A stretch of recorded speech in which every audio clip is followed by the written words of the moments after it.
After a fight, my rich wife canceled my ticket and left me alone at Dubai airport. No phone, no wallet. A multimillionaire walked up and whispered, "Pretend you're my husband. My driver is almost here," she said. "Your wife will regret this." The air conditioning in Dubai International Airport hums like a mechanical god, indifferent to the small human dramas unfolding beneath its vaulted ceilings. I'm sitting on a bench near Gate 47, watching my wife disappear into the first-class lounge. Her Hermes carry-on clicking against the marble floor with each precise step. She doesn't look back. She never looks back when she's angry, and right now, Victoria is furious. If you've ever watched someone you love walk away from you in an airport, you know that specific kind of terror that settles into your chest. The rational part of your brain says they're just getting coffee, just making a phone call, just cooling off. But the animal part, the part that remembers every fight, every cold silence, every time they've threatened to leave, that part knows better. That part is already calculating how long you can survive on the granola bar in your jacket pocket and whether airport security will let you sleep on this bench. I check my phone. 3:47 p.m. Our flight to London boards in 2 hours. Victoria and I have been married for 3 years, together for 5, and I still can't predict which fights will blow over and which ones will detonate our entire lives. This one started over something stupid. It always does. She wanted to extend our Dubai vacation by a week to attend some tech conference. I said I couldn't. I had the Thompson pitch on Monday, my first major presentation since joining her family's investment firm. She said I was being provincial and small-minded, which is Victoria speak for "you're embarrassing me in front of my rich friends." The fight escalated in our hotel suite at the Burj Al Arab. She called me ungrateful. I called her controlling. She reminded me that she paid for the suite, the vacation, the business class tickets, my Brioni suits, the Tesla in our garage, and essentially my entire existence since I'd left my teaching job to work for her father's company. I reminded her that love shouldn't come with a price tag and a quarterly performance review. That's when she picked up her phone and made a call. I didn't think much of it. Victoria is always making calls. She runs a venture capital fund with her sister, and their phones are permanently attached to their hands like expensive prosthetics. But 20 minutes later, as we were checking out, she handed me a printed boarding pass and said, "I've moved myself to an earlier flight. I'll see you in London." Her voice was flat, administrative, the tone she uses with assistants and waiters, and me apparently. Now I'm here, alone, waiting for a flight that boards at 5:47 p.m., and I'm starting to feel the first whispers of something that might be panic. I pat my pockets. Phone, yes, but the battery is at 11% and I left my charger in the hotel room. Wallet, yes, but it contains exactly one credit card, a supplementary card on Victoria's account, and about 40 dirhams in cash. Passport, yes, thank God, still in my jacket. I stand up and walk to the departures board, scanning for my flight number. BA 105 to London Heathrow. Status, scheduled. Gate 47. I exhale. It's fine. Everything is fine. In 2 hours, I'll be on that plane, and by the time we land, Victoria will have cooled down. We'll go home to our Notting Hill flat. She'll pour 2 glasses of Chateau Margaux, and we'll laugh about how ridiculous we were in Dubai. This is our pattern. We fight, we freeze each other out, we thaw, we reconcile. It's exhausting, but it's ours. I return to my bench and pull out my phone, intending to read something mindless, but there's a text from Victoria. "I've been thinking, maybe we need some space. I've canceled your ticket. Figure out your own way home. Consider it a learning experience in self-sufficiency." I read it 3 times. 4 times. 5. The words don't change. I refresh my boarding pass. Error. This reservation has been canceled. Please contact the airline for assistance. My vision tunnels. The airport sounds. The announcements. The rolling luggage. The 1,000 conversations in a dozen languages compress into a high-pitched whine. She canceled my ticket. My wife, the woman who stood in a cathedral 3 years ago and promised to love me in sickness and in health, for richer or poorer, has stranded me in a foreign country because I didn't want to miss a work presentation. I try to call her. It goes straight to voicemail, which means she's blocked me or turned off her phone. I try texting. The messages show as delivered but not read. I stand up, sit down, stand up again. My hands are shaking. Think rationally. I can buy a new ticket. I pull out the credit card, walk to the British Airways counter, and explain the situation to a woman whose name tag says Amira. I need to purchase a ticket on the 5:47 flight to London, I say, trying to keep my voice steady. Amira types efficiently. That flight is fully booked in all cabins, sir. I can get you on tomorrow's flight departing at 9:30 a.m., economy class. That will be 8,400 dirhams. I hand her the card. She swipes it, waits, swipes it again, then looks at me with an expression I've seen before on the faces of restaurant servers and shop clerks when Victoria and I have had public disagreements. I'm sorry, sir. The card has been declined. That's impossible. Try again. She tries again. Declined. Of course it's declined. Victoria didn't just cancel my ticket. She froze the supplementary card. I'm standing in Dubai International Airport with 11% battery life, 40 dirhams, about $11, and no way home. The learning experience in self-sufficiency has begun. I walk away from the counter in a daze. This can't be happening. Victoria is petty, yes, and vindictive when she's angry. But this is beyond our usual warfare. This is scorched earth. This is her reminding me of the fundamental power imbalance in our relationship. She has money. I don't. She owns our life together, and she can revoke my access to it whenever she chooses.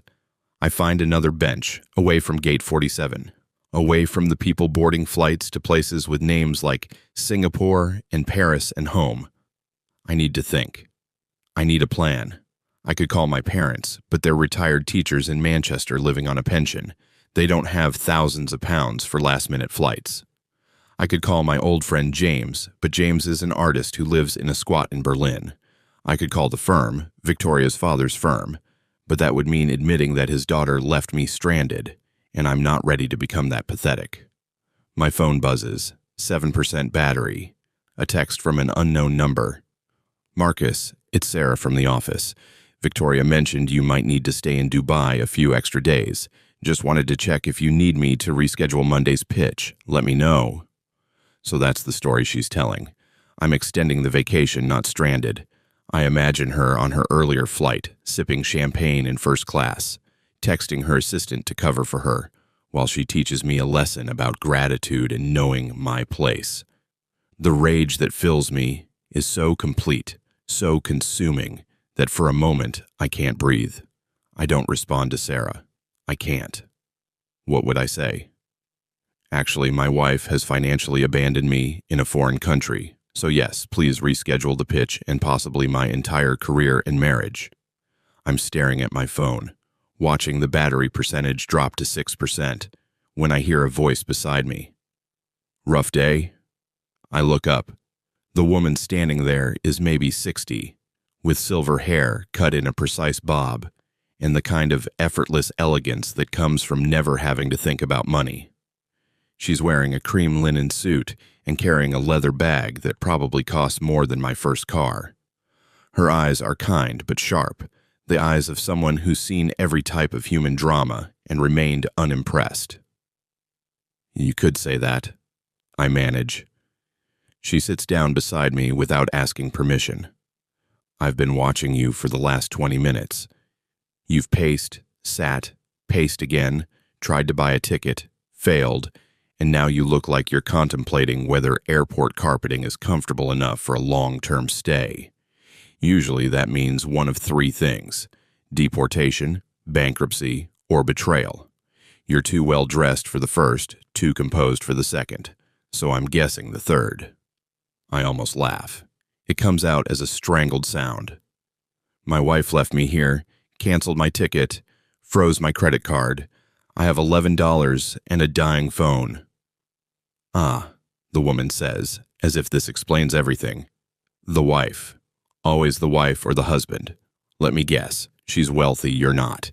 And she's reminding you of the hierarchy. How did you? I've been married 4 times, she says. 3 of them to men who thought my money was the most interesting thing about me. The 4th one doesn't know how much I have, which is why I'm still married to him. I recognize the look of someone who's just discovered that love and power are not, in fact, the same thing. I don't know why I'm telling this stranger my life story, except that I have nowhere else to put the words. We had a fight. I said no to extending our vacation because I have a work presentation. She said I was ungrateful. I said she was controlling. She said, I trail off because Victoria said a lot of things, and most of them were designed to hurt. She said you'd be nothing without her. The woman finishes. That she gave you everything. That you should be grateful she chose you. That your little job and your little life and your little opinions are only possible because of her generosity. Yes, I whisper. Exactly that. The woman nods. I've said those things. I've had them said to me. They're always true and always cruel and always the end of something, even if it takes years to actually finish dying. She looks at me carefully. What's your name? Marcus. Marcus Webb. Catherine Thornhill, she says, extending her hand. I shake it. Her grip is firm. Marcus, I'm going to make you an offer, and I need you to not ask questions for the next 30 minutes. Can you do that? I have 5% battery and no options. Yes. Good. In approximately 10 minutes, my driver will arrive to take me to my home here in Dubai. I keep a residence in the marina. You are going to pretend to be my husband. You will call me darling. You will carry my bag and you will get into the car with me. Once we're at my home, I will explain everything. But right now, I need a man on my arm and you need a way out of this airport. Do we have a deal? This is insane. This woman could be anyone. A trafficker, a con artist, someone even more dangerous than Victoria's calculated cruelty. But something in her face, in the straightforward way she's presenting this bizarre proposal, makes me trust her. Or maybe I'm just desperate enough to trust anyone. Why? I ask. Why would you help me? Catherine Thornhill smiles. It's not a kind smile. It's the smile of someone who's about to even a score I don't yet understand. Because your wife should regret what she's done, and I'm very good at making sure people regret the right things. My phone dies. The screen goes black. And in that moment of darkness, I make a choice that will change everything. Okay, I say. I'm in. Catherine Thornhill checks her watch, a slim gold piece that catches the airport's fluorescent light like a small sun, and stands with the kind of fluid grace that speaks to either excellent genetics or expensive Pilates instructors. Probably both. He'll be here in 7 minutes, she says. We should move to the arrivals area. And Marcus, when we walk, I need you to look comfortable, not grateful, not confused, just present. Can you do that? I nod, even though comfortable is the last thing I feel. My shirt is sticking to my back with nervous sweat. My mouth is dry, and every instinct I have is screaming that following a stranger out of an airport in a foreign country is exactly how people end up on embassy missing persons lists. But the alternative is sitting on this bench until security removes me, or crawling back to Victoria and begging her to unfreeze the card, to restore my ticket, to forgive me for the sin of having boundaries. And I've spent 3 years begging Victoria for various forms of mercy. I'm done begging. Lead the way, I say, and I'm surprised by how steady my voice sounds. Catherine picks up her bag. I notice now that it's a Val Extra, the kind of understated luxury that Victoria covets, but before she can shoulder it, I reach for it. Allow me, I say, because if I'm going to play the role of husband, even a fake one, I should probably act the part. She releases it to me with an approving nod. See, you're already better at this than my second husband. Robert never carried anything heavier than his own entitlement. We start walking, and she slips her hand into the crook of my arm. It's a practice gesture, the kind of casual intimacy that looks natural to anyone watching. Now, here's what you need to know before we reach the car. My driver's name is Rashid. He's been with me for 6 years, and he's discreet, but he's not blind. He knows my husband is currently in London, so when we get to the car, I'm going to tell him that you're Edward, that's my husband's name, and that you've just arrived on an earlier flight. He won't believe me, but he won't question me either. Rashid understands that what I need is not always the truth, but the appearance of truth. And what do you need right now? I ask. We're moving through the terminal, past families reuniting, business people rushing to connections, tourists consulting maps on their phones. Normal people having normal problems. Why do you need a fake husband at all? Catherine's grip on my arm tightens slightly. I told you, no questions for 30 minutes. We have, she checks her watch again, 23 left. Trust me, Marcus, or don't. But commit to the choice you've made. There's something in her tone that reminds me of my mother, actually. That particular blend of warmth and steel that certain women of a certain generation possess. Women who've learned to navigate worlds designed to dismiss them, who've mastered the art of being underestimated and then leveraging that underestimation into power. Victoria has some of that quality, but hers comes from inherited wealth and the confidence of someone who's never had to truly fight for anything. Catherine's feels earned. We reach the arrivals area. The automatic doors slide open and Dubai's heat hits us like a physical force, even in December. Catherine doesn't flinch, just scans the line of luxury vehicles parked at the curb. There, she says, nodding toward a black Mercedes S-Class. A man in a crisp white shirt and dark slacks stands beside it, and when he sees Catherine, his face breaks into a genuine smile. Mrs. Thornhill, he says, moving to open the rear door. Then he sees me, and the smile becomes more professional, more careful. Sir. Rashid, darling, I hope we didn't keep you waiting, Catherine says, releasing my arm to embrace the driver with obvious affection. Edward managed to get on an earlier flight. Surprise arrival. You know how he hates to tell me his plans. Rashid's eyes flick to me. Assessment happening in fractions of seconds. I'm not Edward. Edward probably doesn't have stress sweat stains on his shirt or the slightly wild look of someone whose life has just imploded. But Rashid's face reveals nothing. Welcome back, Mr. Thornhill, he says, extending his hand. I shake it, noting the calluses, the strength in his grip. This is a man who's worked with his hands, who knows the difference between the titled and the titled adjacent. Good to be back, I say, hoping that brevity will prevent my American accent from betraying too much. Edward, I'm guessing, is British like Catherine. We slide into the back seat. The car smells like leather and subtle cologne and money, that particular scent of vehicles that are detailed weekly, where every surface is maintained to showroom standards. Catherine settles beside me, maintaining a careful foot of space between us. Not too close, not too distant. The positioning of a couple comfortable in their marriage but not performatively affectionate. Rashid closes the door, gets behind the wheel, and we pull into Dubai traffic.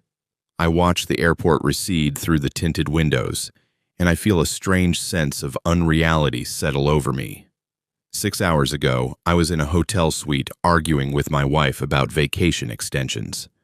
Now, I'm in a stranger's car, pretending to be her husband, driving toward an unknown destination for reasons I don't understand. Catherine is silent, looking out her window at the palm trees and glass towers sliding past. Dubai is a city of superlatives, tallest building, largest mall, most ambitious land reclamation projects, and it all feels very fitting right now. My life has become a superlative too. Most spectacular implosion of a marriage, most desperate decision made in an airport. most thoroughly abandoned by the person who promised to love me. My anger at Victoria resurfaces, sharp and clean. She didn't just leave me at the airport. She orchestrated my humiliation. She wanted me to feel exactly what I'm feeling right now. Powerless, dependent, aware that everything I have exists at her discretion. This wasn't a fight that got out of hand. This was a lesson, carefully designed to remind me of my place in the hierarchy of our marriage. "You're thinking about her," Catherine says softly, not looking at me. I can tell. Your jaw is clenched, and you're gripping the armrest like you're trying to strangle it. I release the armrest. "How long have you been married? To the real Edward?" "Ah, a question. Does this mean the 30 minutes are up?" She checks her watch. "Close enough. Edward and I have been married for 11 years. He's a professor at Oxford, specializes in medieval literature, Chaucer, specifically. He's brilliant and kind and completely uninterested in my money, except as a means to fund his research and buy first editions of very boring books." She smiles, and it's the first completely unguarded expression I've seen on her face.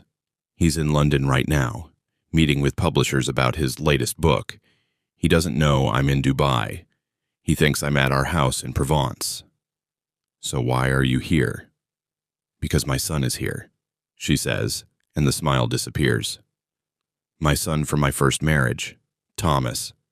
He's 32 years old, and he's convinced that I'm losing my mental faculties and need to be placed under a conservatorship, with him as conservator naturally, which would give him control of my assets, my properties, and essentially my entire life."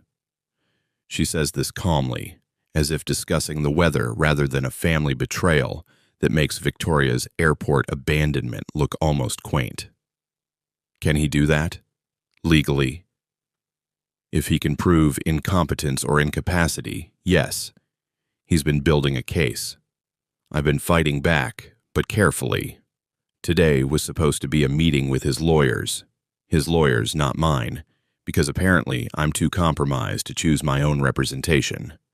They're gathering at my Dubai residence as we speak.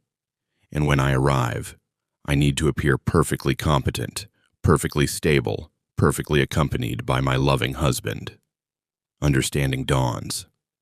But Edward is in London. "Edward is in London," she confirms. And I wasn't going to give Thomas the satisfaction of seeing me arrive alone, flustered, defensive. I needed a stand-in, someone who could play the role convincingly for a few hours, while I demonstrate that I'm perfectly capable of managing my own affairs. "And you chose me because you were available, desperate, and well-dressed enough to pass for someone in my social circle. Also because I saw how you handled that interaction with the ticket agent. You were polite, even when panicking, which suggests breeding or at least good training. And your wedding ring," she nods at my left hand, "is a Cartier Love Band. Your wife might be a monster, but she has expensive taste. That tells me you're accustomed to a certain lifestyle." I look at the ring. Victoria gave it to me on our first anniversary, along with a speech about commitment and permanence and how the design, a band that screws closed, symbolizes love that can't be easily broken. I haven't taken it off since. Now I want to throw it out the car window. "What happens after your son's lawyers leave?" I ask. "Do I just disappear? Go back to the airport?" Catherine finally looks at me directly. "That depends on whether you help me and how well you play your part. If you're convincing, if you can sit through a 2-hour meeting and appear to be Edward Thornhill, distinguished Oxford professor and my devoted husband, then I will pay for your flight home, put you in a hotel tonight, and give you £5,000 for your trouble." £5,000. It's not a fortune. Not to someone like Catherine or Victoria. But to me right now, it's salvation. It's enough to get home, to give myself space to think, to not have to crawl back to Victoria from a position of complete powerlessness.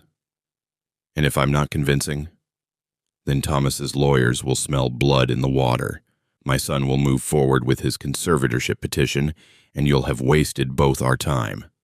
I'll still get you a hotel and a flight, but the financial incentive disappears. The car is slowing. We're entering a gated community, all pristine white buildings and manicured landscaping. Marina views glitter in the late afternoon sun. Rashid speaks into an intercom, and heavy gates swing open. "I need your answer now, Marcus," Catherine says. "Are you Edward Thornhill for the next 2 hours, or are you Marcus Webb, stranded tourist?" I think about Victoria on her first-class flight, probably landing in London right now, probably texting her sister about how she taught me a lesson about gratitude. I think about walking into the office on Monday and everyone knowing that my wife left me in Dubai because I disagreed with her. I think about the look on the ticket agent's face when my card was declined. Pity mixed with judgment, the universal expression of people watching someone realize they're not as important as they thought they were. And then I think about something else. I think about the fact that for 3 years, I've been playing a role anyway. The grateful husband, the accommodating partner, the man who doesn't mind that his wife makes all the decisions, plans all the vacations, controls all the money. I've been performing Marcus Webb, acceptable consort, to Victoria Ashworth for so long that I've almost forgotten there was someone else underneath. If I'm going to perform a role, it might as well be one that gives me some power back. "I'm Edward Thornhill," I say, distinguished Oxford professor, devoted husband, and the man who's about to help you put your son in his place. Catherine's smile returns, sharp as a blade. "Excellent. Now, here's what you need to know about medieval literature." The car pulls up to a stunning white villa, and through the windows, I can see people waiting in what looks like a formal sitting room. Thomas and his lawyers, no doubt. Catherine's hand finds mine, squeezes once. Reassurance or warning, I'm not sure which. "Showtime," she whispers. And together, we step out of the car and into the performance of our lives. The villa is exactly what you'd expect from someone with Catherine Thornhill's resources. All soaring ceilings and marble floors and the kind of art that museums beg to borrow. As we walk through the entrance, Rashid trailing behind with Catherine's bag, I catch glimpses of my reflection in the various mirrors and polished surfaces. I look tired, rumpled from travel, but not panicked. That's good. Edward Thornhill, returning from London on short notice to support his wife, would look exactly like this. Catherine's hand is still in mine, and I can feel the slight tremor in her fingers. She's nervous. For all her poise and planning, she's genuinely afraid of what's about to happen. This isn't a game to her, it's her autonomy, her independence, possibly her entire future. I squeeze her hand back, a silent message. "I've got you." A woman in her 50s appears from a side corridor, Southeast Asian, wearing a simple black dress and an expression of profound relief.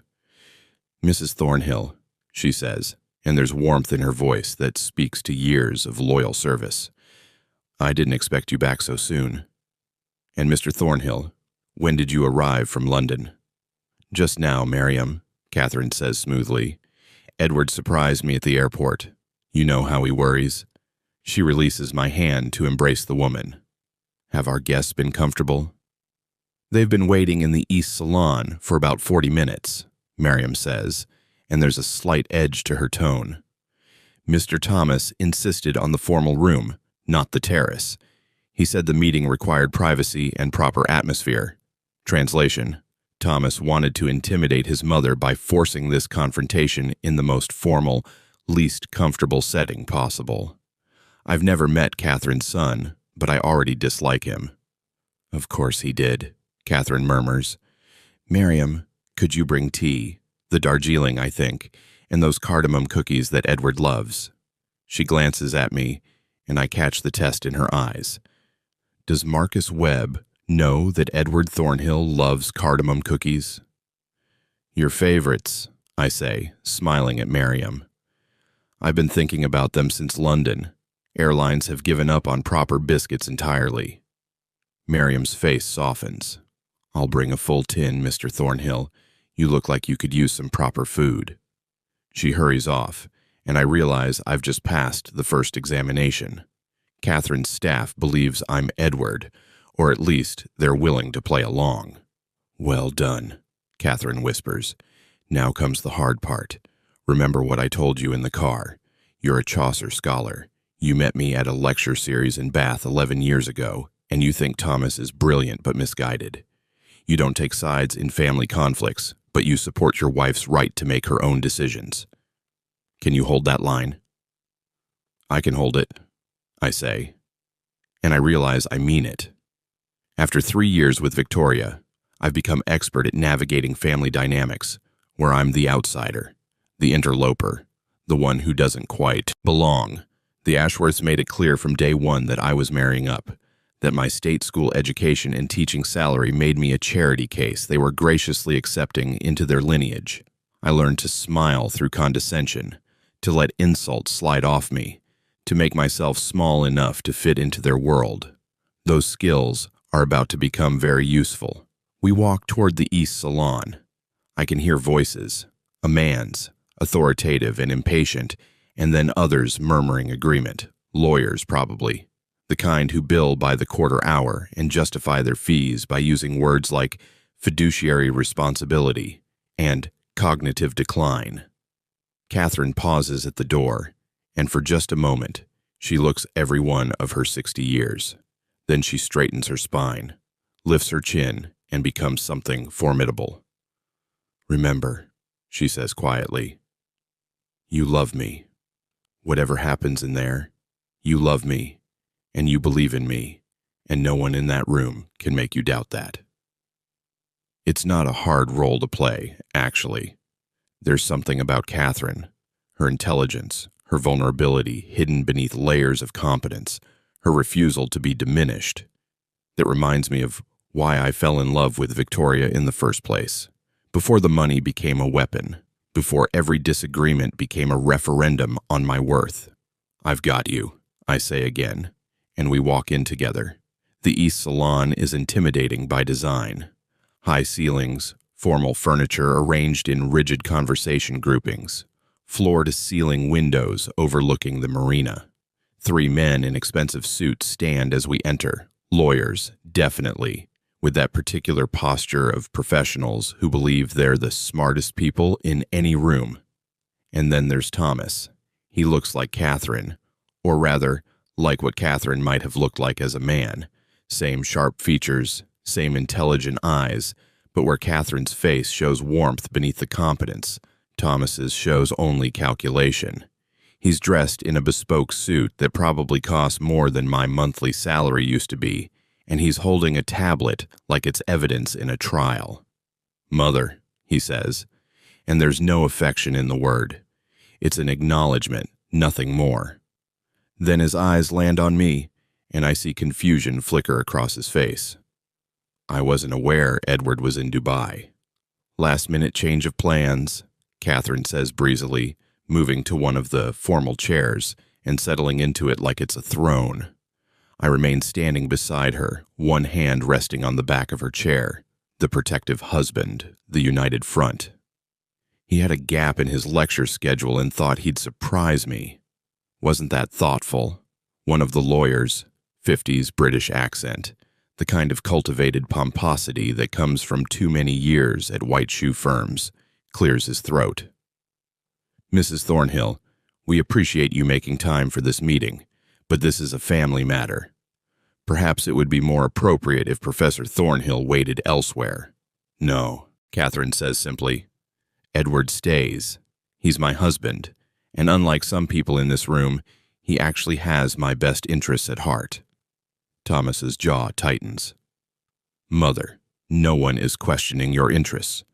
We're questioning your capacity to manage your own affairs. And having your husband here doesn't change the facts we need to discuss. Facts, Catherine repeats, and there's amusement in her voice. Do tell me about these facts, Thomas. I'm fascinated to hear what you've discovered about my supposed incompetence. The pompous lawyer takes over, clearly more comfortable with the performance of legal authority than with family dynamics. Mrs. Thornhill, over the past 6 months, we've documented several concerning incidents. In March, you donated £3 million to a marine conservation charity without consulting your financial advisors. In May, you purchased a property in Cornwall that your portfolio manager described as financially inadvisable. In July, you organized your trust structure in ways that significantly reduced your son's inheritance. And most recently, you've been making trips, like this one to Dubai, without informing family members of your whereabouts. I feel Catherine's anger radiating from her like heat, but her voice remains calm. Let me address each of these concerning incidents, shall I? The marine conservation donation was to an organization doing critical work on ocean acidification. I've been supporting them for 15 years, and £3 million is less than 2% of my annual investment income. The Cornwall property is a lighthouse. I've wanted to own a lighthouse since I was a girl, and I can afford the indulgence. The trust restructuring was done with 3 different legal teams to ensure it was sound, and the only thing it reduced was Thomas's ability to contest my decisions after I'm dead. As for my travel, I'm 60 years old, not 6. I don't require permission or supervision to visit my own properties. You told Edward you'd be in Provence, Thomas says, pouncing on the inconsistency. But you're in Dubai. That's deception, Mother. It's a pattern of erratic behavior. This is the moment where I need to earn my £5,000. I lean forward slightly, letting my hand brush Catherine's shoulder. Casual, protective, the gesture of a man who's heard enough. Actually, Thomas, Catherine told me she'd likely be in Provence, but might go to Dubai, depending on some property matters. I was the one who misremembered. When I finished in London early, I called Miriam to confirm which residence to fly to. It's a good lie. Specific enough to sound true, vague enough to be hard to disprove. Thomas looks at me with barely concealed suspicion, but he can't directly call me a liar without escalating the confrontation beyond what his lawyers probably advised. The point, the pompous lawyer interjects, is that Mrs. Thornhill's recent decisions show a pattern of impulsivity and poor judgment that suggests diminished capacity. We're not saying she's incompetent in all areas, but financial decisions of this magnitude require careful oversight, especially at her age. At her age, I repeat, and I let some of my own anger, at Victoria, at the Ashworths, at every person who's ever used money as a cudgel, bleed into my voice. Catherine is 60. She built her first successful business at 28, survived 3 divorces without losing her assets, and has managed to grow her wealth consistently for 3 decades. What exactly about reaching 60 has suddenly made her incapable of doing what she's always done brilliantly? One of the other lawyers, younger and clearly less comfortable with this whole proceeding, shifts in his seat. Professor Thornhill, we're not questioning your wife's historical competence, but cognitive decline can happen rapidly. And has anyone actually assessed her for cognitive decline? I ask. Or are we basing this entire conversation on the fact that Thomas disapproves of his mother's choices? We're basing it on objective evidence of erratic decision-making, Thomas snaps. And frankly, Edward, you're not here often enough to understand what's actually happening. You're in Oxford most of the time, focused on your books and your students. You don't see the day-to-day reality. I see my wife every day, I say quietly. We video call every morning and evening when we're apart. I know what she's reading, what she's thinking about, what she's planning. I know she's currently considering an investment in a vertical farming startup in Singapore, that she's been learning Arabic for a property negotiation in Abu Dhabi, and that she's been consulting with 3 different neurologists about the latest research on cognitive preservation, not because she's declining, but because she wants to stay sharp. I'm improvising now, but the details feel right. This is exactly what someone like Catherine would do. So don't tell me I don't understand the day-to-day reality, Thomas. I understand it perfectly. What I don't understand is why you're so eager to control your mother's life. The room goes very quiet. Miriam appears with tea, and the interruption gives everyone a moment to regroup. She sets the tray down, pours with practiced elegance and offers me the tin of cardamom cookies with a small smile. I take one, bite into it, and make a small sound of appreciation that's only partially performance. They're actually delicious. Catherine sips her tea, utterly composed now. Thomas, I appreciate your concern. Truly. But I'm not going to submit to a conservatorship based on the fact that you disagree with my financial choices. If you want to pursue this legally, that's your right. But you should know that I've already retained counsel, Judith Morrison at Blackstone Chambers specifically, and she's assured me that my son doesn't like how I spend my money is not sufficient grounds for declaring someone incompetent. Thomas's face darkens.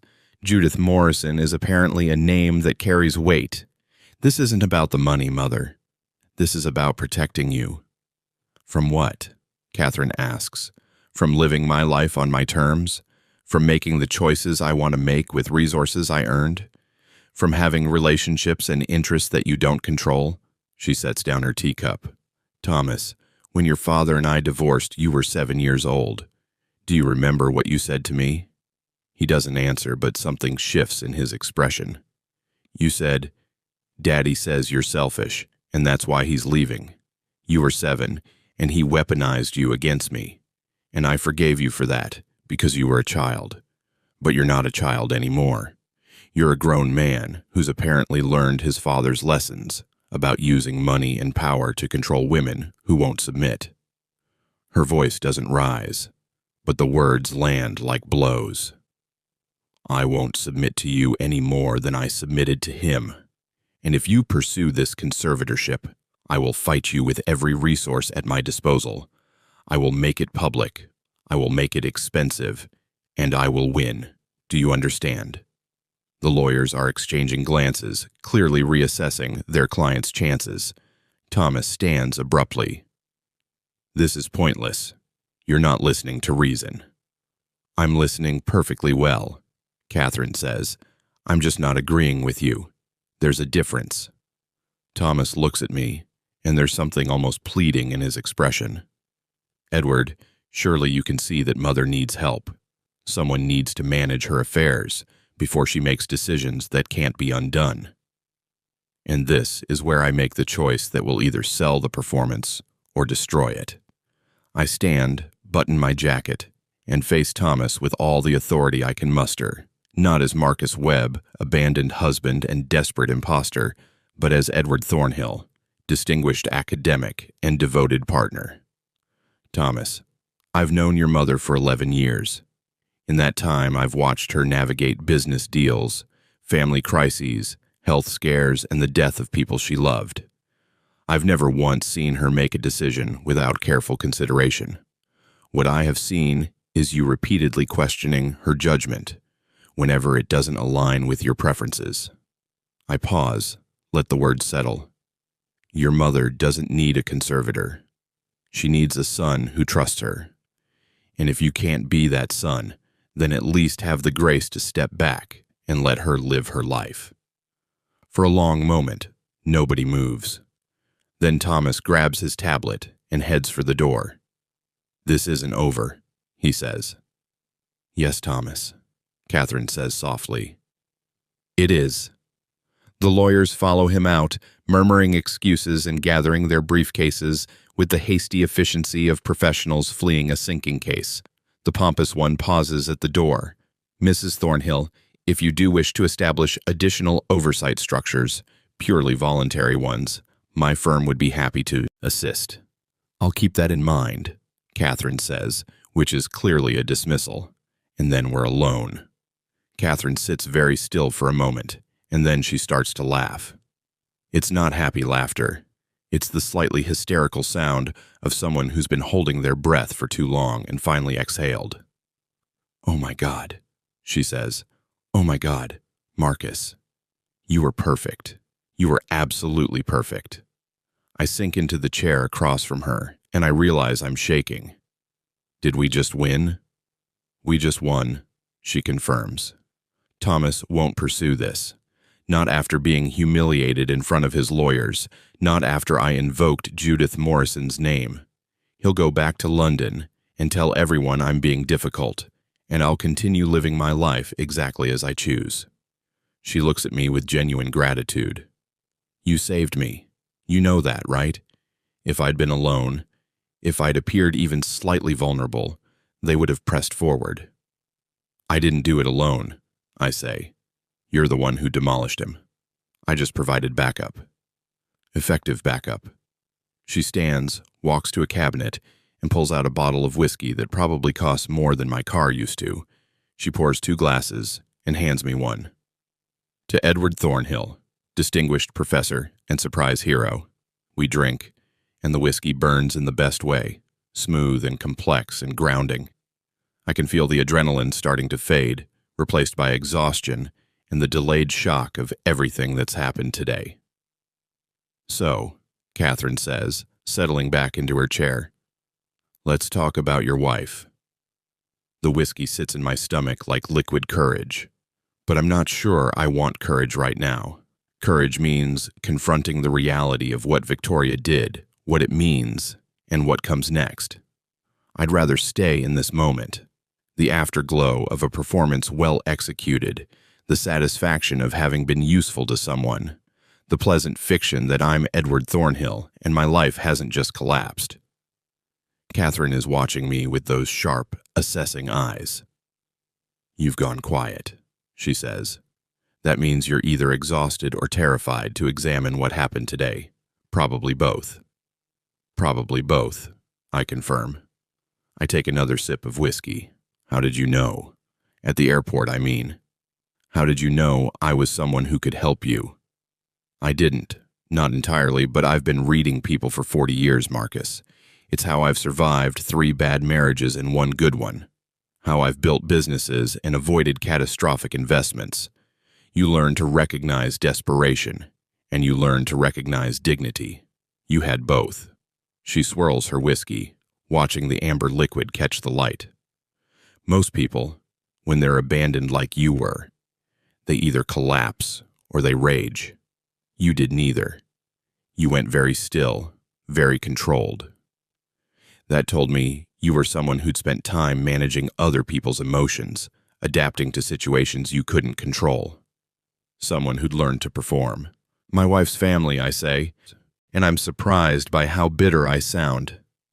The Ashworths, old money, old name, old expectations about who belongs in their world and who doesn't. I've spent 3 years performing the role of appropriate husband for them.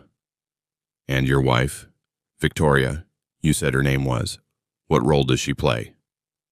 I lean back in the chair and suddenly I'm very tired. Not just physically tired from the day's chaos, but soul tired. The kind of exhaustion that comes from pretending everything is fine when it hasn't been fine for a very long time. Victoria plays the role of someone who's in control, I say slowly, working out thoughts I've never quite articulated before.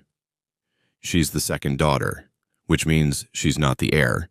Her older sister Charlotte gets that distinction, so Victoria has spent her entire life proving she's just as capable, just as worthy of the family empire.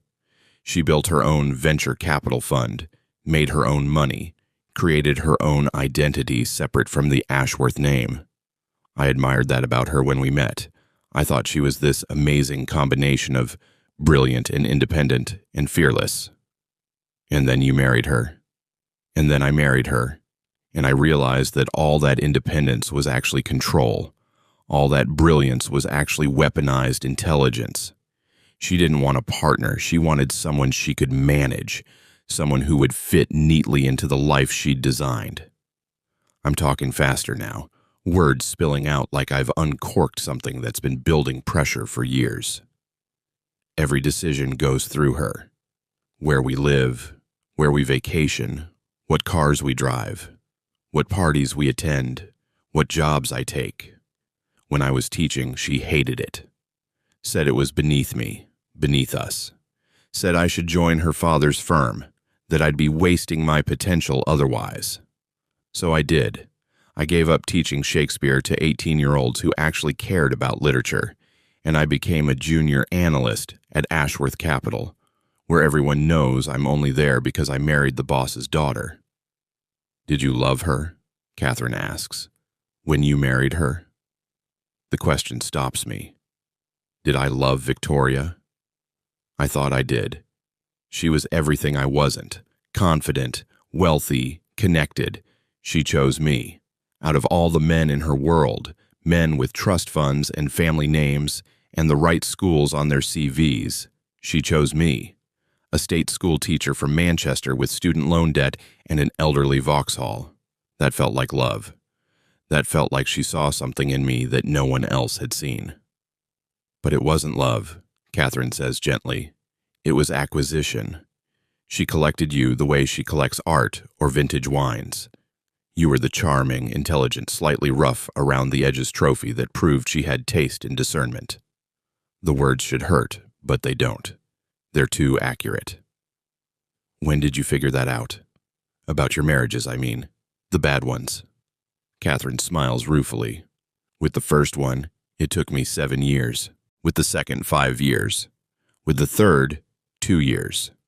You get faster at recognizing the patterns, the way they isolate you from friends and family, the way they make you doubt your own judgment, the way every gift comes with strings attached. Every kindness is actually a loan that will be called in later. She pauses. The way they make you feel like you should be grateful when really you should be furious. I am furious, I say, and it's true. Beneath the exhaustion and confusion and fear, there's rage. Clean, bright, clarifying rage. She left me in an airport in a foreign country. She canceled my ticket, froze my credit card, and flew home alone because I said no to extending a vacation. What kind of person does that to someone they claim to love? The kind of person who doesn't actually know what love is, Catherine says. The kind who confuses power with intimacy, control with care. Thomas's father was like that. So was my second husband, Robert, the one who never carried anything. They both believed that providing financially for someone was the same as loving them, that money could substitute for respect, for partnership, for treating another human being like they had autonomy. Miriam appears in the doorway, and her expression suggests she's heard at least part of this conversation. Dinner will be ready in an hour, Mrs. Thornhill. Will Mr. Thornhill be staying? Catherine looks at me. Will Edward be staying? I should say no.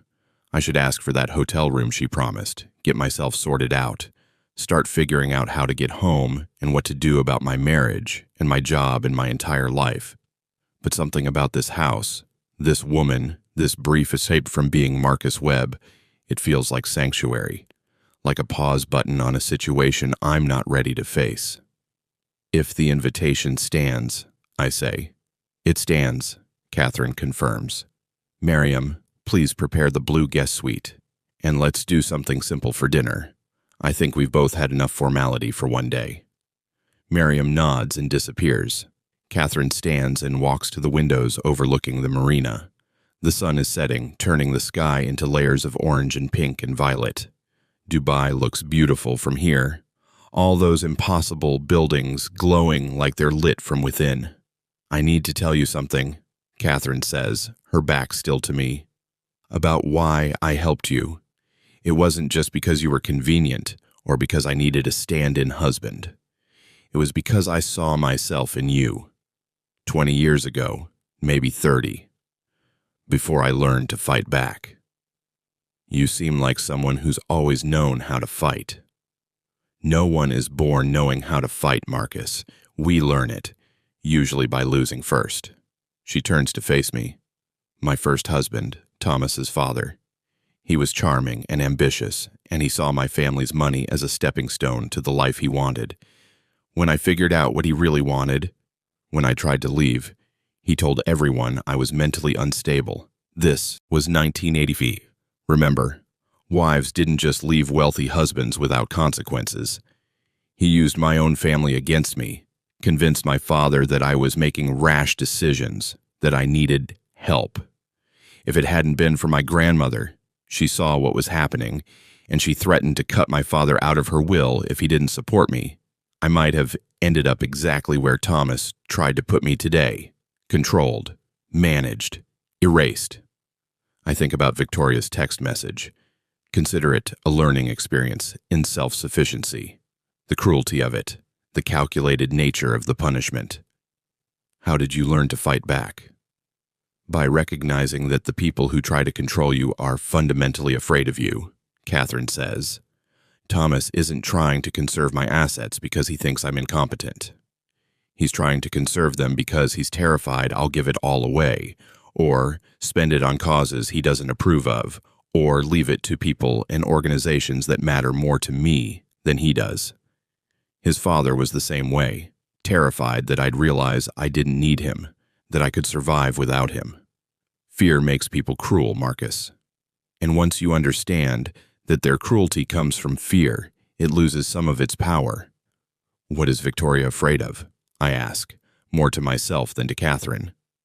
That's the question, isn't it? What's she afraid of that makes her need to humiliate you, to remind you of your dependence, to punish you for the simple act of saying no? Catherine comes back to her chair, refills both our glasses, even though we haven't finished the first ones.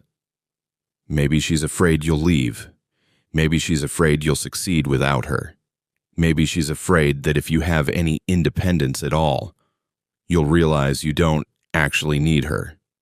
My phone, dead since the airport, sits in my jacket pocket like a small bomb. When I charge it, there will be messages, from Victoria maybe, or from Sarah at the office, or from people wondering where I am and why I'm not on the flight I was supposed to be on. There will be consequences to face, explanations to make, decisions to finalize. I don't think I can go back to her, I say, and hearing the words out loud makes them real. Even if she apologizes, even if she says it was a mistake, or she was angry, or she didn't mean it, I don't think I can go back to that life. Then don't, Catherine says simply. Stay in Dubai for a few days. Think, plan, figure out what you actually want instead of what Victoria has told you to want. I can't afford to stay in Dubai. I have 40 dirhams and no credit card. You have 5,000 pounds, Catherine reminds me. Plus whatever other compensation I decide you've earned for the performance you gave today, and you have a guest suite in this house for as long as you need it. Edward won't be back from London for another week, and even if he were, we have 7 bedrooms. We can accommodate 1 refugee from a disastrous marriage. The offer is generous, maybe too generous. Why would you do that? You don't know me. For all you know, I could be exactly what Victoria says I am, ungrateful, provincial, small-minded. Do you know how I made my first million? Catherine asks, apparently changing the subject. I was 28, working as a secretary at a property development firm. One of the executives was having an affair with his assistant, and he was about to leave his wife for her. The wife came to me, I don't know why, maybe because I was the only other woman in the office who'd talked to her, and she asked me what to do. I told her to document everything, to get copies of all their financial records, to hire a lawyer before he did. She followed my advice. She got the house, half his business, and full custody of their kids. What does that have to do with me? The wife paid me 50,000 pounds as a thank you, said I'd saved her life. I used that money to buy my first property, renovated it, sold it for double, and started my first company.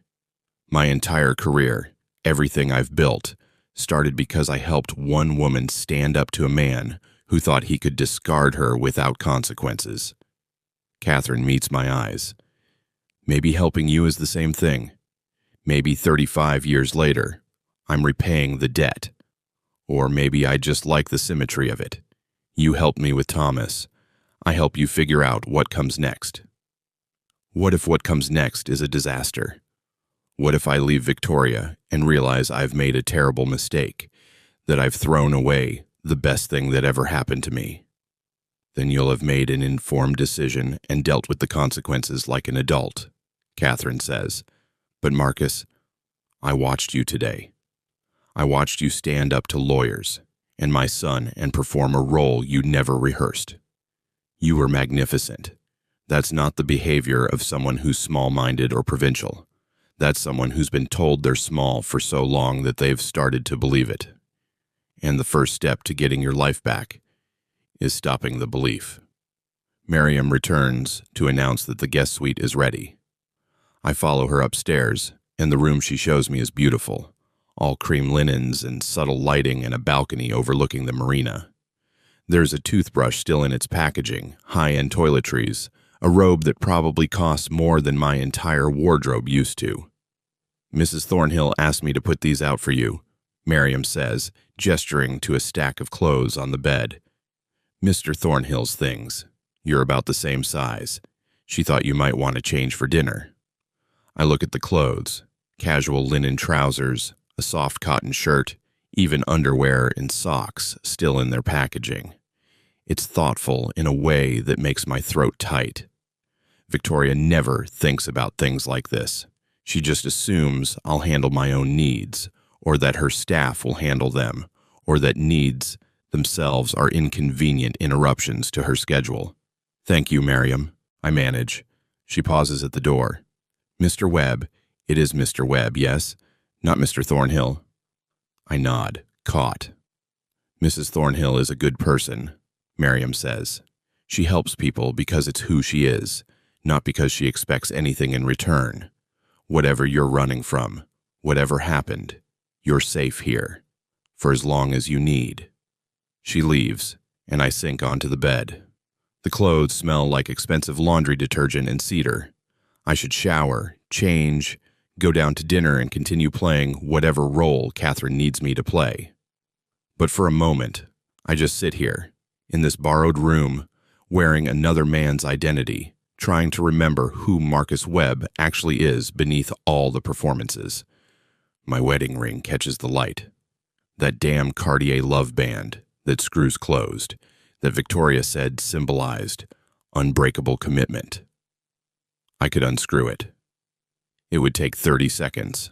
I could put it in my pocket, or leave it on the nightstand, or throw it into the marina from the balcony.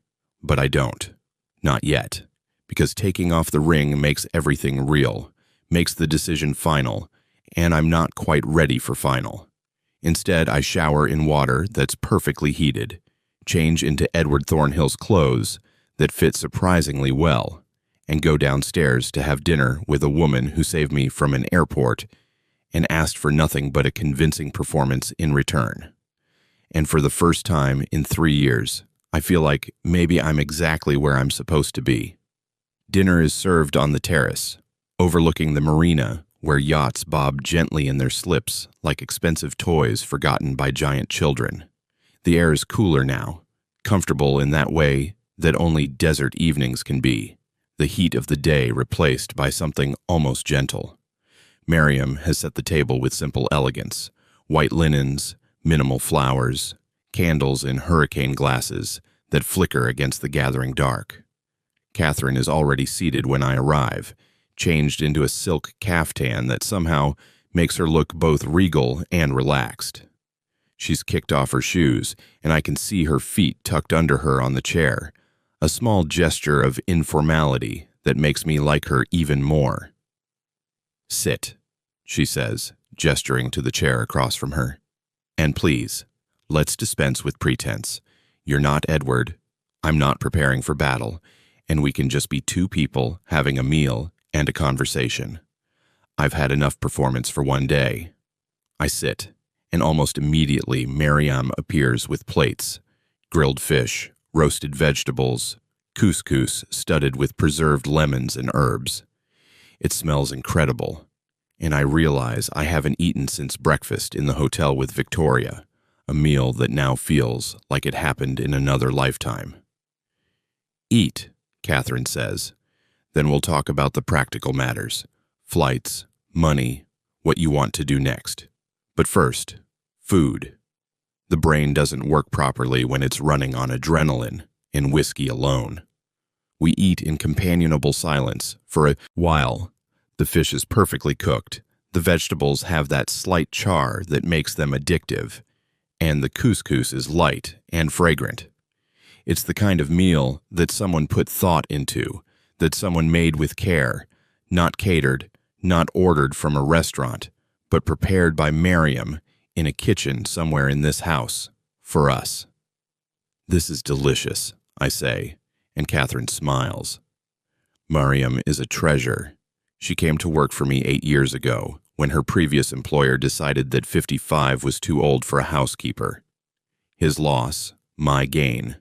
She's Filipina, has 3 daughters back in Manila who she's putting through university, and she makes the best lumpia I've ever tasted. She's also, Catherine pauses, choosing her words carefully, someone who understands what it's like to be dependent on others for survival. She doesn't judge. She just helps. I think about Mariam calling me Mr. Webb, acknowledging the deception but not condemning it. She knows I'm not Edward. Of course she knows. Mariam has worked for me long enough to know every detail of my life, including what my husband looks like and when he's actually in the country. But she also knows when to play along, when to protect me, when to simply allow things to unfold without interference. Catherine takes a sip of wine.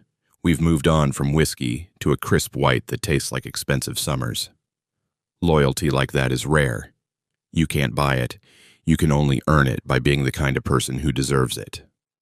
Victoria has staff, I say. A housekeeper who comes 3 times a week, a driver she uses for business meetings. But she doesn't have anyone like Mariam. People work for her because she pays well, not because they care about her. Does that bother you? That your wife isn't particularly likable? The question catches me off guard. I never thought about it that way. I just thought, she's demanding because she has high standards. She's difficult because she's brilliant and she expects excellence. That's what everyone in her family says. Charlotte, her sister, is exactly the same way. Their father is worse. The Ashworths aren't meant to be likable. They're meant to be successful. Bullshit, Catherine says pleasantly. That's just what cruel people tell themselves to justify their cruelty. You can be successful and kind. You can have high standards and treat people with respect. The two aren't mutually exclusive. They've just convinced you they are. I put down my fork. You don't know Victoria. You don't know what she's dealing with, the pressure she's under. You're defending her, Catherine observes.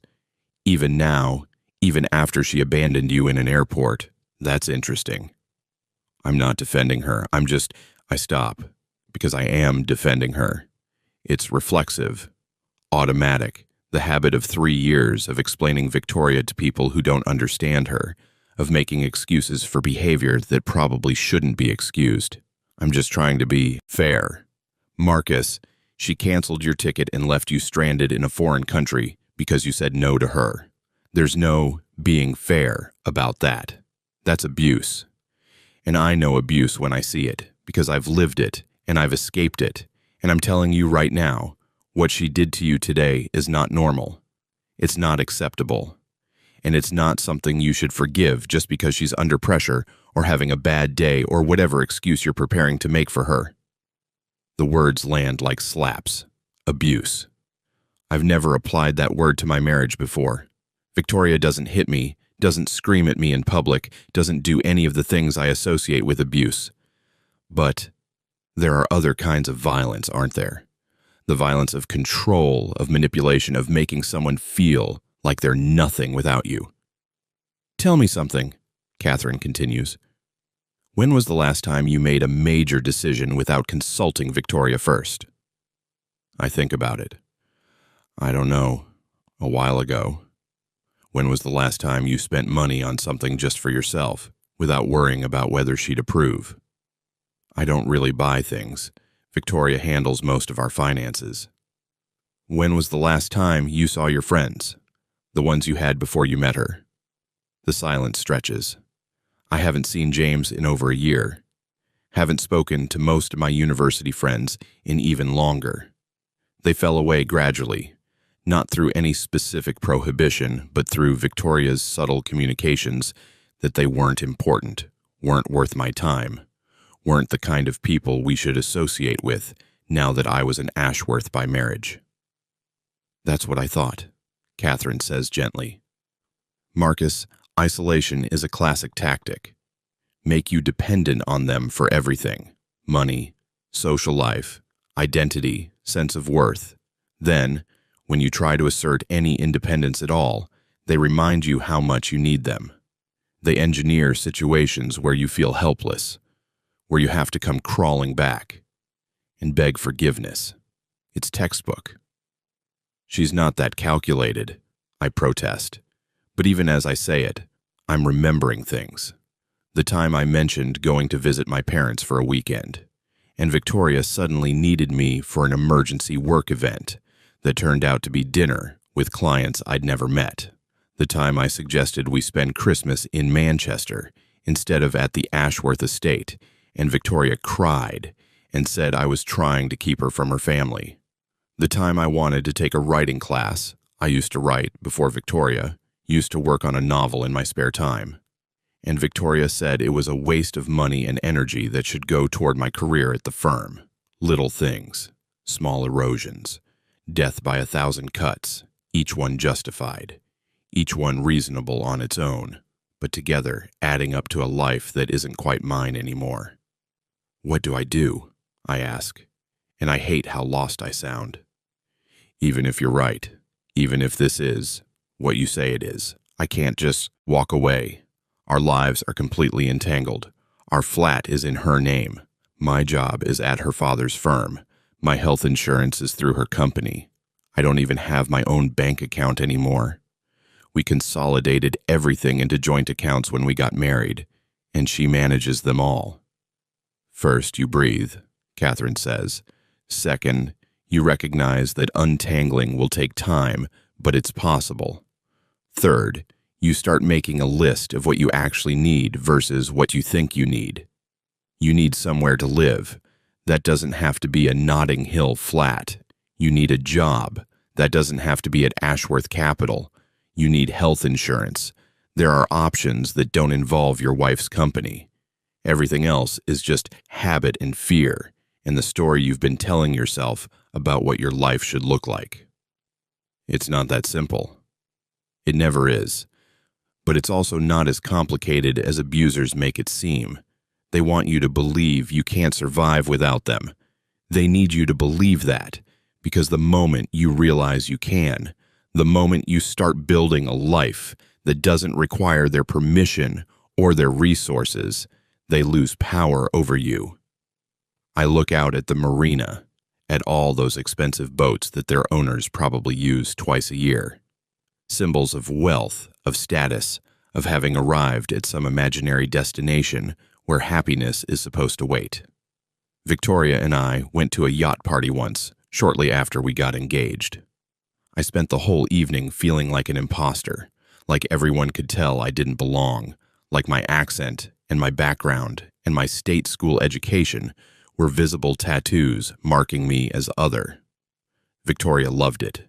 She moved through that crowd like she'd been born to it, which, of course, she had. I don't know who I am without her, I admit.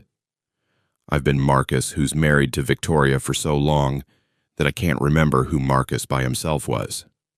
Then maybe it's time to find out, Catherine says, not by going back to who you were before. You can't reverse time like that, but by discovering who you want to become next. Think of this as an opportunity, not a catastrophe. You've been given a gift, Marcus, the gift of clarity. You know now, definitively, that your marriage is broken. You know that the woman you married is capable of cruelty that you can't excuse or explain away. You know that your life needs to change. Those are painful truths, but they're also liberating ones, because now you can stop pretending. What if I go back to London and I just forgive her? What if this conversation, this dinner, this whole day, what if it's just a blip and everything goes back to normal? Then you'll have chosen that, Catherine says, and I won't judge you for it, because leaving is hard and staying is sometimes easier, even when it's slowly destroying you. But Marcus, if you go back with your eyes open. Don't go back to the fantasy of who Victoria might become if you just love her enough or accommodate her enough or make yourself small enough. Go back to the reality of who she actually is. And if you can live with that reality, genuinely live with it, not just endure it, then that's your choice to make. Miriam comes to clear our plates, and she brings dessert, something involving cardamom and honey and pistachios that's too beautiful to eat, but too delicious not to. We're quiet while she serves us, and in that quiet, I feel something shifting inside me. Not a decision exactly. More like the foundation of a decision, the groundwork being laid for a choice I'm not quite ready to make, but know is coming. "Can I ask you something?" I say when Miriam has gone. "About Edward. How did you know he was different from the others? How did you know he wouldn't turn into another version of Thomas's father, or Robert, or whoever number 3 was?" Catherine smiles, and it's the softest expression I've seen on her face. "Edward and I met at a lecture series in Bath. I was speaking about women in property development, and he was speaking about the wife of Bath from the Canterbury Tales. Afterward, we ended up at the same pub, and he started telling me about Chaucer's women, how they were complicated and powerful and often smarter than the men around them. He talked for 2 hours, completely oblivious to the fact that I was wealthy or successful or anything other than someone interested in medieval literature. And then, when I finally told him what I did, he said, 'Oh, that's nice. Would you like to hear more about the prioress?' I laughed despite myself. He didn't care about your money. He genuinely didn't. Still doesn't really. Edward cares about Chaucer and his students and whether the college has properly funded the medieval studies department. He cares that I'm happy and challenged and living the life I want. But my bank account, my properties, my portfolio, he couldn't tell you the first thing about any of it, and he doesn't want to.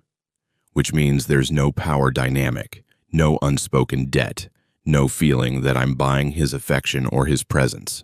We're just 2 people who enjoy each other's company and have built a life that works for both of us." "That sounds perfect," I say, and I mean it. It's not perfect.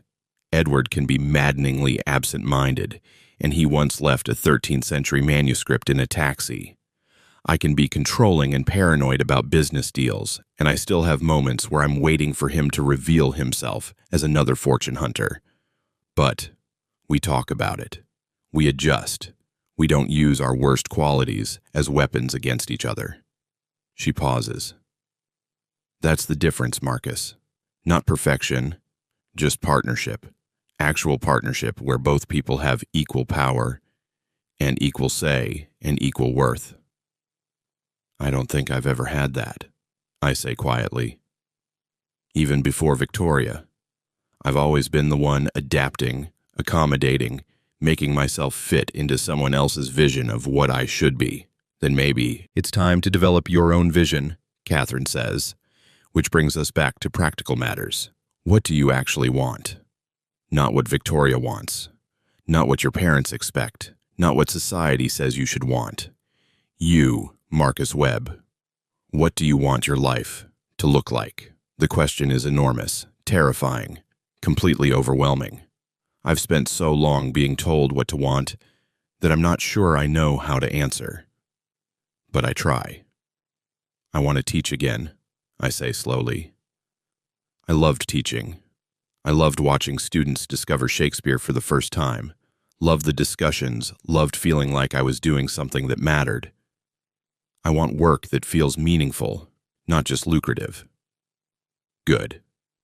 What else? I want to write. I started a novel once, years ago, about a teacher in Manchester who discovers that one of his students is translating everything he learns into poetry. It was probably terrible, but I loved working on it. I want that feeling back, the feeling of creating something that's mine.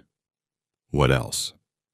I want friends, real friends, not Victoria's colleagues or clients, or people we network with at charity galas. I want people I can call at midnight because I'm having a crisis, or because I just read something interesting and want to talk about it. What else? I want to stop feeling like I'm constantly being evaluated. Like every conversation is a test I might fail. Every decision is being judged against some standard I don't quite understand. I want to just be. Without apology, without justification, without having to prove I deserve the space I take up in the world. My voice cracks on the last sentence, and I realize there are tears on my face. When did I start crying? Catherine reaches across the table and takes my hand, and her grip is warm and firm and steady. Then that's what you build toward, she says. One choice at a time, one day at a time. It won't be easy, and it won't be quick, but Marcus, you can have all of that. You can have a life that's yours. You just have to be brave enough to reach for it. We sit there, hands clasped across the table, while the marina lights shimmer on the water, and the night settles around us like a blanket. And for the first time since Victoria walked away from me in that airport, I feel something that might be hope. I wake up in Edward Thornhill's guest suite, to sunlight streaming through gauze curtains and the distant sound of the call to prayer echoing across Dubai. For a moment, I don't remember where I am. Then it all comes rushing back. The airport, Catherine, Thomas, the performance, the dinner conversation that cracked something open inside me that I'm not sure I can close again. My phone is still dead on the nightstand. I left it there intentionally last night, unwilling to charge it and face whatever messages waited. But I can't avoid reality forever.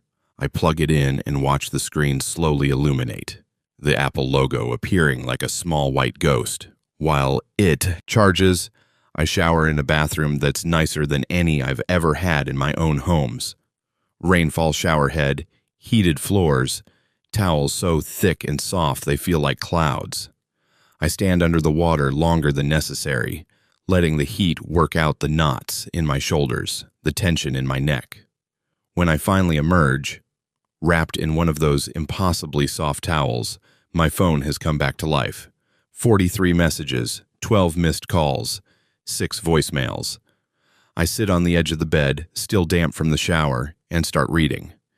The first few are from Sarah at the office, progressively more concerned. Hey Marcus, just checking in about Monday's pitch. Let me know if you need anything. Followed by, Marcus, Victoria mentioned you might be extending your trip, but I haven't heard from you directly. Can you confirm? And finally, I've rescheduled the Thompson pitch for next Friday. Hope everything is okay. Then there are messages from Victoria's sister Charlotte. Heard you and Vic had a row. She'll cool off, she always does. Don't stress. And later, Marcus, this is getting ridiculous. Call her. She's being stubborn, but so are you. Nothing from Victoria herself. Not one message. Not one call. Not one acknowledgement that she left her husband stranded in a foreign country. The silence is its own kind of message. I'm supposed to be the one who reaches out, who apologizes, who comes crawling back. There's a message from my mother. Love, just saw Victoria posted from London on Instagram. Thought you were traveling together. Call when you can, getting worried. X asks. And then at the bottom of the list, there's a message from a number I don't recognize. Mr. Webb, this is Judith Morrison from Blackstone Chambers. Catherine Thornhill has apprised me of your situation and asked if I might be available for a consultation regarding matrimonial matters. I have an opening tomorrow at 2 p.m. GMT if you'd like to discuss your options. Please let me know. Best regards, J.M. I stare at that message for a long time. Catherine has already contacted a lawyer for me. One of the most prestigious matrimonial lawyers in London, apparently, based on the way Thomas's face changed when Catherine mentioned her name yesterday. She's not just offering me sanctuary, she's actively helping me build an exit strategy. The question is whether I want an exit strategy or whether I want to go home and try to repair what's broken. There's a soft knock on the door. Marcus, are you awake? Catherine's voice, warm but respectful of boundaries. Come in, I say, and she enters carrying a tray with coffee and pastries. She's already dressed for the day, in white linen pants and a coral silk blouse, looking like she's about to chair a board meeting or have lunch at a yacht club. I'm sitting here in a borrowed robe, damp and disheveled and entirely unprepared for whatever comes next. I thought you might want breakfast before you face your phone, she says, setting the tray on the small table by the balcony doors. But I see I'm too late for that. How bad is it? 43 messages, 12 missed calls, and your lawyer friend, Judith Morrison, has offered to meet with me tomorrow. Catherine pours coffee with the ease of someone who's done this 1,000 times. Judith is brilliant, fierce, strategic, and she doesn't take cases unless she believes in them. If she's offering to meet with you, it means she thinks you have a situation worth addressing. She hands me a cup, but that doesn't mean you have to meet with her. You can delete the message, call Victoria, fly home, and pretend yesterday never happened. It's an option. Not a good option in my opinion, but an option nonetheless. I take the coffee, perfectly made, strong with just a touch of cream, and walk to the balcony. The marina is alive with morning activity, people on yachts preparing for day trips, staff cleaning and provisioning, the whole machinery of luxury leisure grinding into motion. Somewhere out there, Victoria is probably waking up in our Notting Hill flat, possibly hungover from whatever she did last night, to celebrate her successful punishment of her ungrateful husband. I don't know what to do, I admit. Part of me wants to call her right now and demand an explanation. Part of me wants to never speak to her again. And part of me wonders if I'm overreacting, if I'm making too big a deal out of what was just a fight that got out of hand. That last part is the part that concerns me most, Catherine says, joining me on the balcony with her own coffee. Because that's the part that's been trained into you, the part that makes excuses, that minimizes abuse, that convinces you to accept the unacceptable because maybe you're just being too sensitive. How do you know the difference between being reasonably upset and overreacting? Ask yourself this.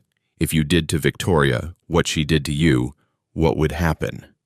If you canceled her ticket, froze her credit card, left her alone in a foreign airport because she disagreed with you about vacation plans, what would the consequences be?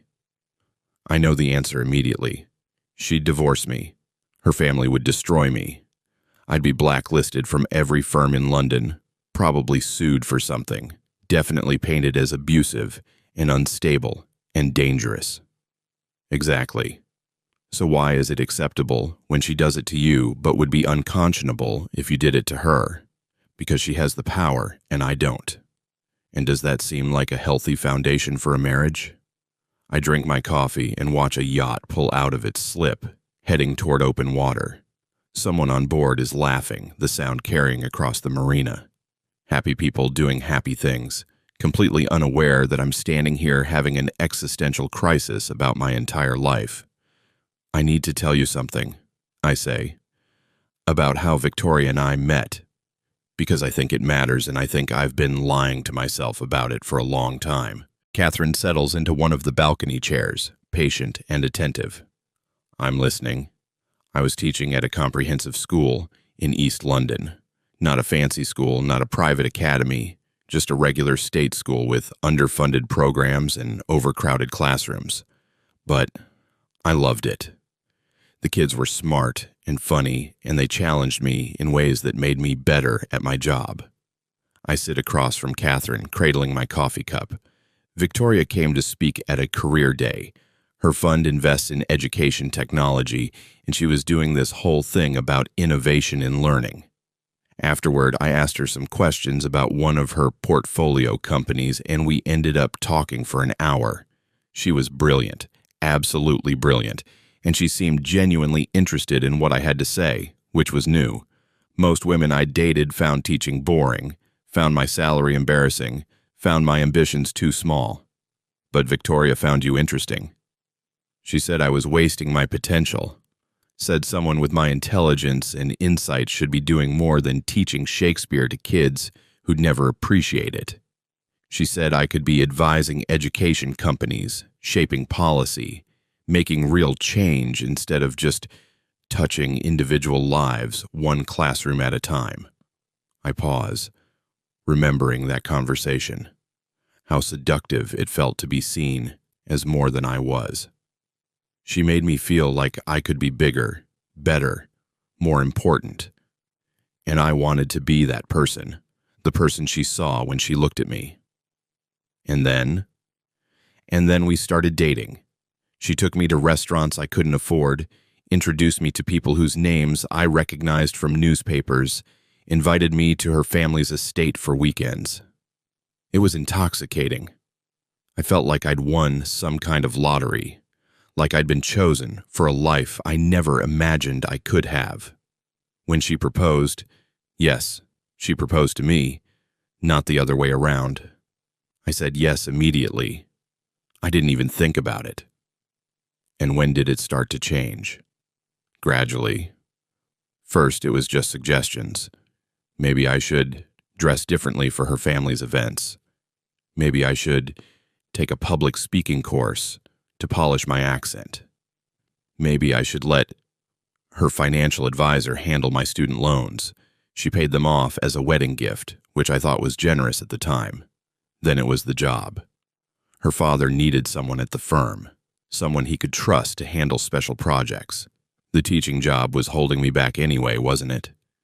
Wouldn't I rather work somewhere that appreciated my talents?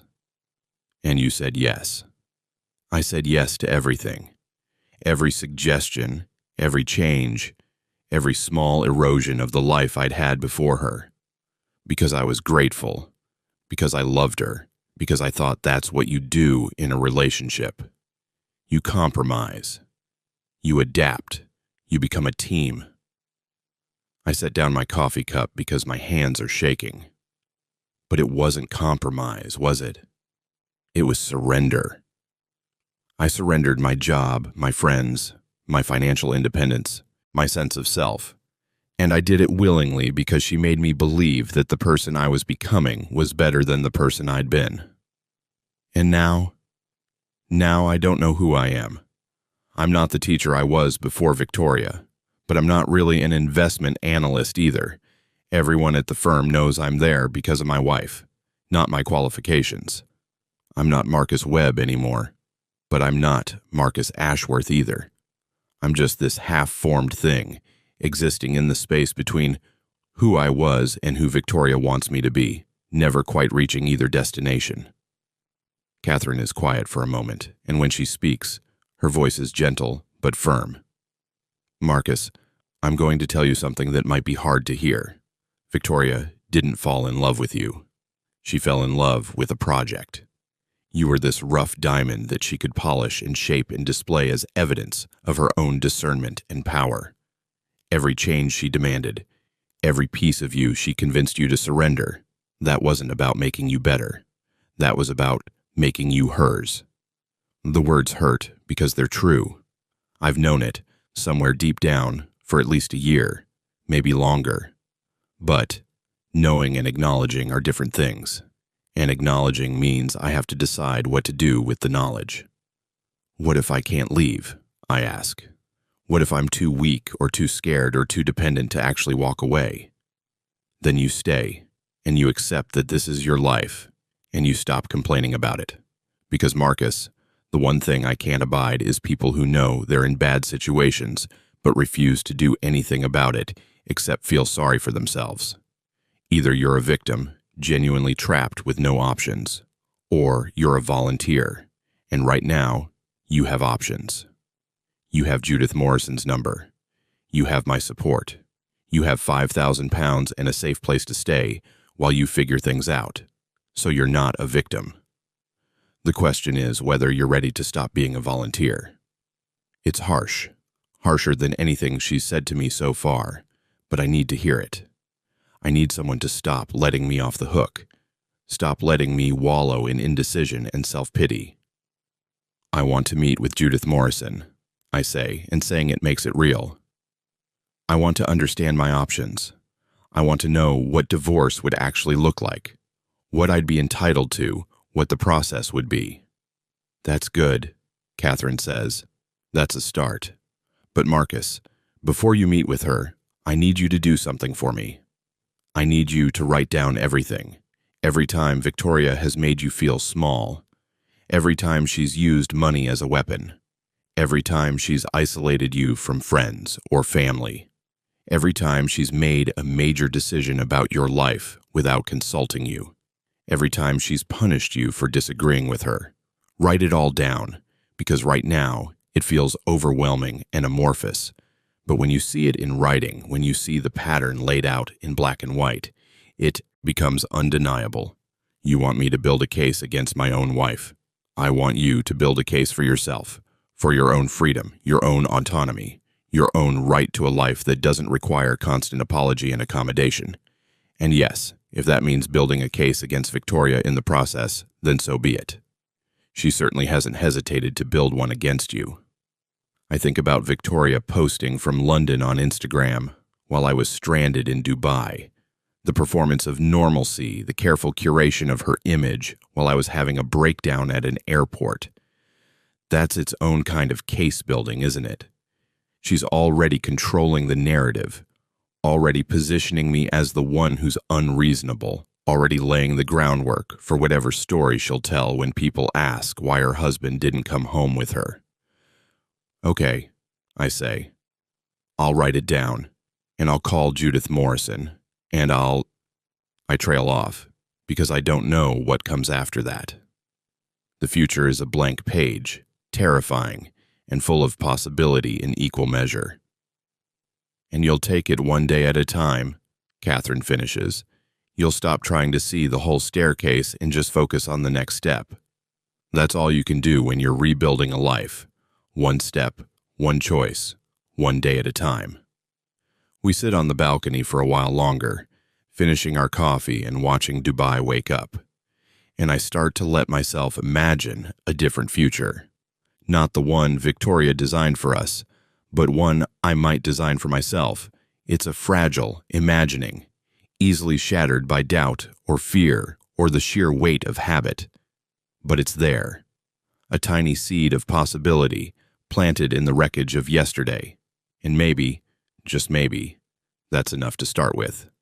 I spend the morning in the guest suite with a notebook Catherine provided.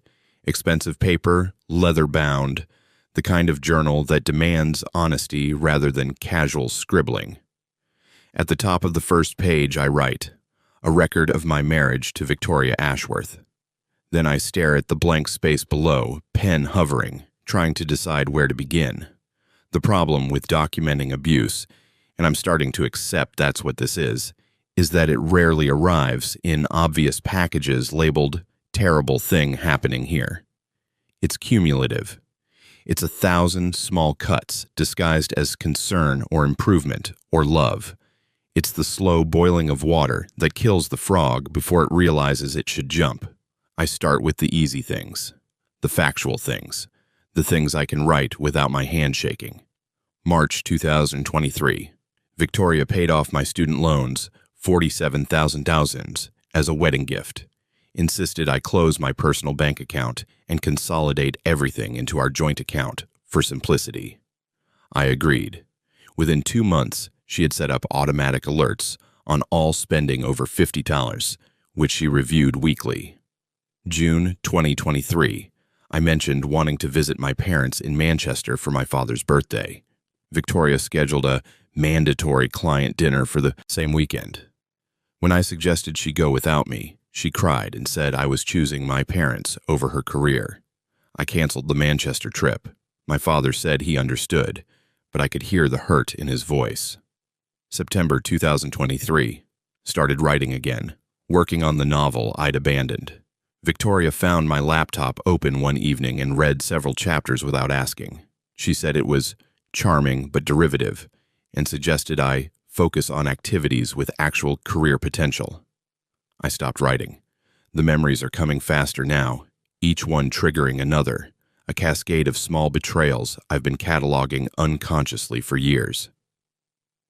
November 2023. Ran into my old teaching colleague James at a bookshop. We had coffee, caught up, laughed about old times. I mentioned it to Victoria at dinner. She said, "I don't understand why you'd waste time with people from your old life when you're trying to build a new one." She didn't explicitly forbid me from seeing James again, but the message was clear. I didn't call him back when he texted about meeting up again. February 2024. Victoria's mother made a comment at Sunday lunch about how fortunate I was to have married into the family. Victoria laughed and agreed, said she'd rescued me from a lifetime of mediocrity. Everyone at the table laughed. I laughed too. I don't know why I laughed. My hand is shaking now. I put the pen down and walked to the window, trying to breathe through the tightness in my chest. This is harder than I expected. Each memory feels like peeling back a layer of skin, exposing something raw and vulnerable underneath. There's a knock on the door. Miriam enters with fresh coffee and a plate of fruit. "Mrs. Thornhill thought you might need sustenance," she says, setting the tray down. Then she notices the notebook, the expression on my face. "Mr. Webb, are you all right?" "I'm writing down my marriage," I say, and it sounds ridiculous out loud. All the things I've been ignoring or excusing or pretending didn't matter. Miriam is quiet for a moment. Then she says, "My first husband used to tell me I was lucky he married me, that no one else would want a woman who'd already been pregnant before marriage, my daughter from a previous relationship. He said it so often that I started to believe it. I stayed for 7 years, grateful that he'd chosen me, accepting behavior I would never accept now." She meets my eyes. "It took my daughter asking me why I let him speak to me that way for me to wake up. Children see clearly, you know. They haven't learned yet to make excuses for cruelty." "How did you leave?" "I saved money in secret. Small amounts he wouldn't notice. I made a plan. I contacted a women's shelter, and one day when he was at work, I took my daughter and I left. It was the most terrifying thing I've ever done. Also the best." She gestures to the notebook. "Writing it down. That's how you make it real. That's how you stop lying to yourself about what's happening. Keep writing, Mr. Webb, even when it hurts, especially when it hurts." After she leaves, I return to the notebook with new determination. April 2024. My mother called to say my father had been diagnosed with early-stage prostate cancer. Treatable, good prognosis, but still frightening. I told Victoria I needed to go to Manchester for a week to be with them. She said, "A week? That seems excessive. Your mother can handle it, can't she?" I went for 3 days instead. My mother said she understood, but I could tell she didn't. May 2024. Victoria redecorated our flat without asking my opinion. Got rid of all my furniture from my old flat, including a chair my grandfather made. She said it was shabby and didn't fit the aesthetic. I came home one day and it was just gone. When I asked about it, she said she donated it. I never found out where. July 2024. I suggested we spend less money on vacations and more on savings. Victoria said, "Why? So you can feel more in control? This is my money, Marcus. I'll spend it how I like." It was the first time she'd said, "my money," instead of "our money." It wouldn't be the last. I'm on page 5 now, and I still have years of marriage to document. The notebook is becoming a catalog of erasure, all the ways Victoria has systematically removed pieces of my identity and replaced them with her preferences, her choices, her vision of who I should be. October 2024. I mentioned to Victoria that I missed teaching. She said, "You're not a teacher anymore, Marcus. You're an investment analyst. You need to stop living in the past." But I never wanted to stop being a teacher. She decided that for me. December 2024, our 3rd anniversary. I'd made a reservation at a small Italian restaurant we used to go to when we first started dating. Victoria canceled it and booked a table at Sketch instead. Expensive, trendy, Instagram-worthy. When I said I'd been looking forward to the Italian place, she said, "We can't keep going to student budget restaurants, Marcus. We have a reputation to maintain."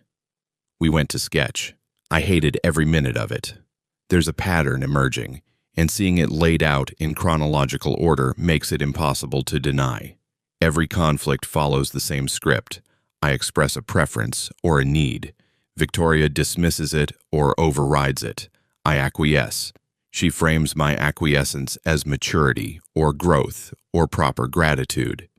And I accept that framing because the alternative is admitting that I have no real power in my own life. And then there's yesterday, the crescendo, the moment where the pattern became so extreme I couldn't rationalize it anymore. December 18th, 2024, Dubai. I told Victoria I couldn't extend our vacation because I had a work presentation at her father's firm, a presentation she knew about and had approved weeks ago. She called me provincial and small-minded. I said she was controlling. She left me at Dubai International Airport, canceled my ticket home, froze my credit card, left me stranded in a foreign country with no phone charger, no money, no way to get home.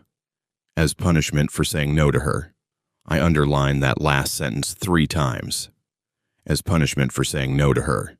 That's what this has always been about. My right to say no, to have boundaries, to exist as something other than an extension of Victoria's will. There's another knock. This time it's Catherine herself. May I come in? Please. She enters and immediately sees the notebook, the pages I've filled. How many incidents have you documented? 37, and I'm only up to last month. I haven't even gotten to all the small things. The comments, the looks, the way she makes me feel like I'm always on trial, and the verdict is always not quite good enough. Catherine sits in the chair across from me. 37 documented incidents of controlling behavior, isolation, financial manipulation, and emotional abuse in a 3-year marriage. That's more than 1 per month, Marcus, and these are just the ones significant enough that you remember them clearly. When you put it that way, it sounds worse than it feels day to day. That's how it works. Individually, each incident is something you can explain away, but collectively, they form a pattern of systematic control, and that pattern is what Judith Morrison will need to see if she's going to help you. I look down at my wedding ring again, that damn Cartier love band that's supposed to symbolize unbreakable commitment. I never thought I'd be the kind of person who ends up in an abusive marriage. I always thought I'd recognize it, that I'd leave at the first sign of trouble. Everyone thinks that, Catherine says gently. But abuse doesn't announce itself. It doesn't show up on the first date wearing a sign that says, I will systematically destroy your sense of self over the next several years. It shows up looking like love, like passion, like someone who sees your potential and wants to help you reach it.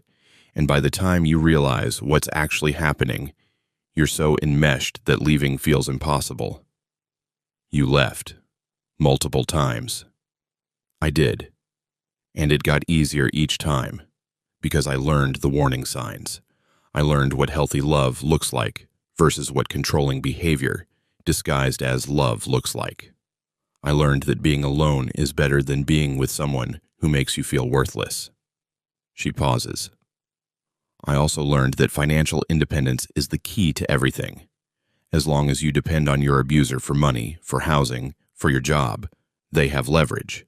The first step to freedom is always cutting that financial tie, even if it means downgrading your lifestyle significantly.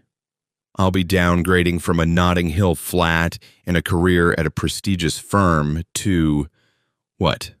A studio apartment somewhere? Temp work? Starting over at 35 like I'm fresh out of university?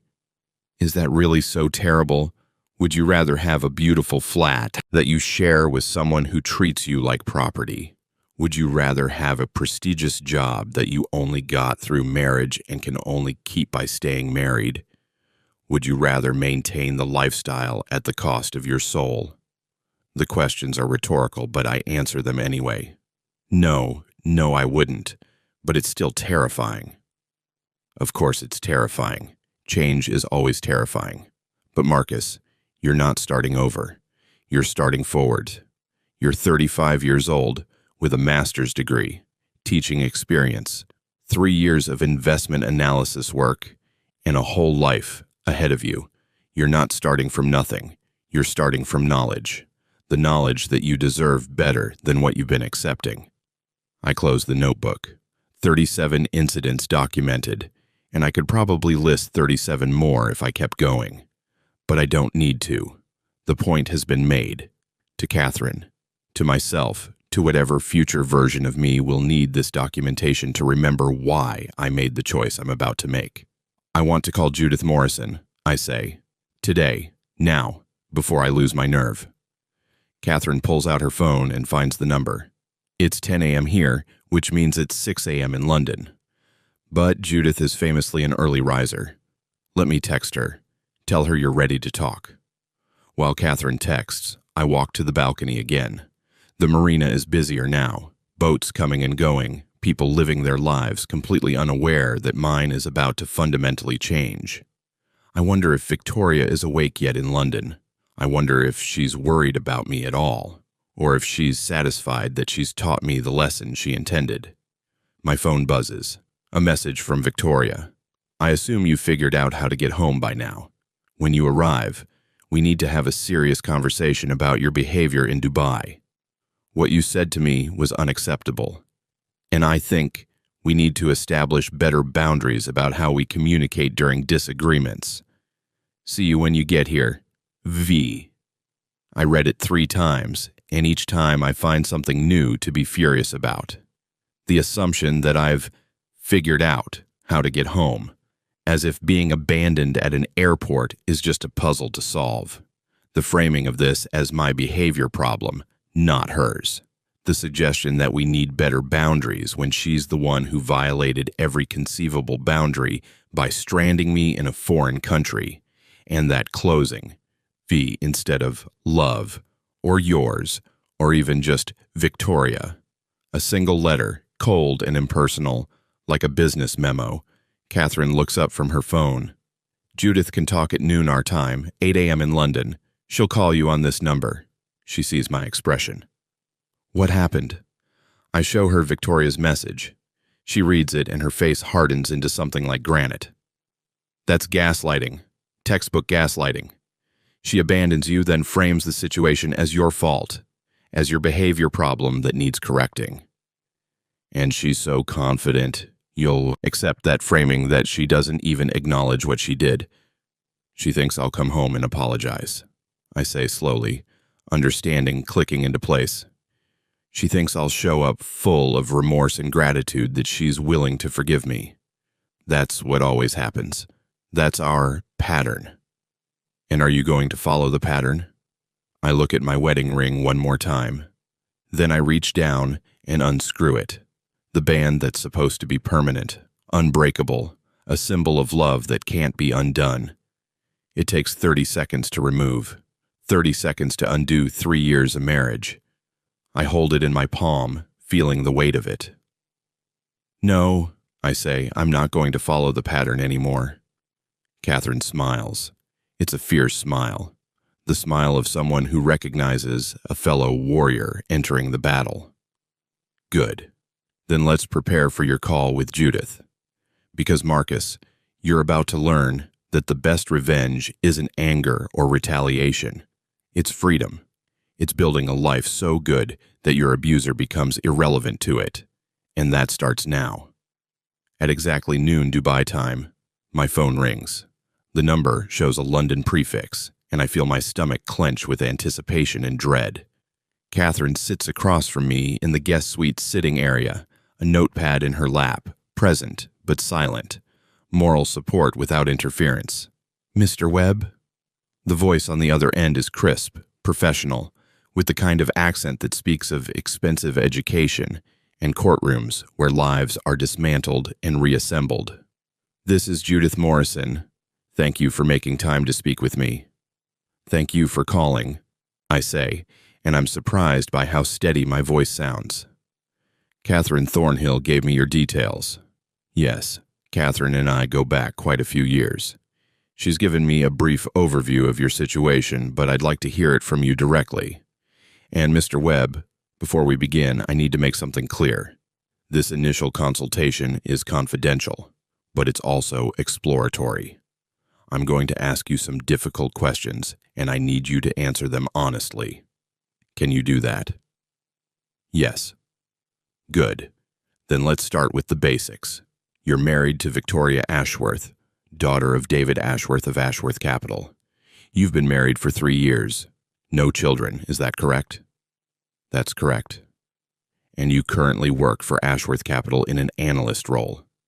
How did you come to that position? Victoria's father offered it to me about 6 months after we married. I was teaching at a comprehensive school in East London at the time. He said the firm needed someone with my analytical skills, someone he could trust. Did you have any background in investment analysis or finance before taking this position? No. I have a master's degree in English literature from Cambridge. I'd been teaching for 4 years before I met Victoria. I see. And are you still working at Ashworth Capital? Technically, yes. I'm supposed to give a presentation tomorrow. Today, actually London time. But I'm in Dubai, and my wife has made it impossible for me to return home. There's a pause. Then Judith says, "Tell me about that. What exactly has she made impossible?" So I tell her about the argument at breakfast, about Victoria's anger when I refused to extend the vacation, about coming back from the pool to find my suitcase packed and Thomas waiting to take her to the airport, about discovering at check-in that my ticket had been canceled, about my credit card being frozen, about being stranded with no money, no phone charger, no way home. Judith listens without interrupting. When I finish, she says, "And how did you resolve the situation?" I didn't. Catherine Thornhill saw me having what I suppose was a breakdown in the airport. She brought me back to her home, gave me a room, lent me money. I've been here since yesterday. I see. And has Victoria attempted to contact you since abandoning you at the airport? Once, this morning. A text message saying we need to have a serious conversation about my behavior when I get home. No acknowledgement of what she did, no apology, nothing. May I see that message? I forward it to the email address she provides. There's a moment of silence while she reads it. Mr. Webb, I'm going to be very direct with you. What your wife did constitutes several forms of abuse. Financial abuse through controlling your access to money. Emotional abuse through the abandonment and the subsequent gaslighting, and potentially coercive control, depending on the pattern of behavior throughout your marriage. If you were a woman telling me this story about a husband, I would tell you to file for divorce immediately and seek a restraining order. Do you understand what I'm saying? My mouth goes dry. Yes. Good. Now, I need to ask you some questions about your marriage, and I need you to be completely honest. Has Victoria ever been physically violent with you? No, never. Has she ever threatened physical violence? No. Has she isolated you from friends or family? I think about James, about the canceled visit to Manchester, about how my social circle has gradually shrunk to only people Victoria approves of. Yes, not explicitly, but yes. Has she controlled your access to money or financial resources? All our money is in joint accounts that she monitors. My salary goes directly into those accounts. She reviews all spending over £50. And yesterday she froze my credit card remotely. Has she ever threatened to harm herself if you left or disagreed with her? No. Has she disparaged you in front of others, including family or colleagues? I remember Victoria's mother's comment about me being fortunate, Victoria's agreement that she'd rescued me from mediocrity. Yes. Has she made major decisions about your life without your input? Career changes, living arrangements, financial decisions, the job at Ashworth Capital, the redecorated flat, the donated furniture. Yes, frequently. Has she ever prevented you from leaving during an argument or forced you to participate in activities you didn't want to do? She's never physically prevented me from leaving, but there have been times when leaving an argument resulted in days of silent treatment or punishment. As for activities, I pause, thinking about the endless rounds of social events I hate, the vacations planned without consulting me, the dinner parties where I'm expected to perform the role of grateful husband. She doesn't force me exactly, but refusing isn't really an option. Mr. Webb, I'm hearing a clear pattern of coercive control. In England and Wales, that's actually a criminal offense under the Serious Crime Act of 2015. Now, I'm not suggesting we pursue criminal charges. That's rarely successful in these cases. But I want you to understand the severity of what you're describing. What your wife is doing to you is not just bad behavior. It's abuse. Hearing it stated so plainly by a lawyer, someone whose job is to deal in facts rather than feelings, makes it undeniable. I've been telling myself it wasn't that bad. I say quietly that I was overreacting, that lots of marriages have these issues. Many marriages do have conflicts and disagreements, but not many marriages involve one partner systematically controlling the other's access to money, employment, social connections, and basic autonomy. That's not a normal marriage, Mr. Webb. That's a power dynamic designed to keep you dependent and compliant. Catherine hands me a glass of water. My hands are shaking again. Judith continues. Let's talk about what divorce would look like in your situation. You've been married for 3 years, which is relatively short. You have no children. You brought virtually no assets into the marriage. Is that correct? I had about £12,000 in savings and my old flat furniture. That's it. Victoria paid off my student loans as a wedding gift.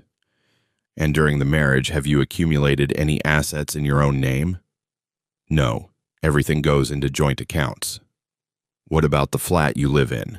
Is that jointly owned or in Victoria's name? It's in Victoria's name. She owned it before we married. And your job at Ashworth Capital, is there a formal employment contract? Yes, standard employment contract, nothing unusual. Have you signed a prenuptial agreement? I have to think about this. The wedding was such a whirlwind. Victoria's family planning everything, me just showing up where I was told to show up. I don't think so. I don't remember signing anything like that. That's good. That's actually very good for your case. Without a prenup, you're entitled to claim a portion of the marital assets, including money earned during the marriage. Now, the court's primary concern in divorce proceedings is fairness. And fairness doesn't necessarily mean 50-50.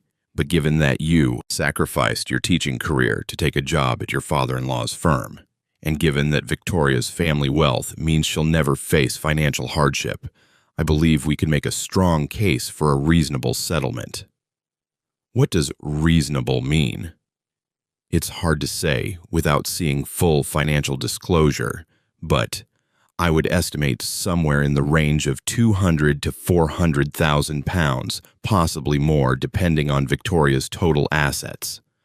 Enough to give you a fresh start, to support yourself while you retrain or find new employment, to establish independence. The numbers are staggering, life-changing money, enough to buy a small flat, to live modestly for a few years while I figure out what comes next. But the thought of fighting Victoria for money, of dragging her family through a public divorce, of becoming the ungrateful husband who married for money and then demanded a payout, it makes me feel sick. What if I don't want to fight for money? I ask. What if I just want out? Then you'll get out, but you'll get out with nothing. And Mr. Webb, I need you to understand something. Victoria has already demonstrated that she's willing to use money as a weapon against you. If you divorce her without securing a financial settlement, you'll be vulnerable.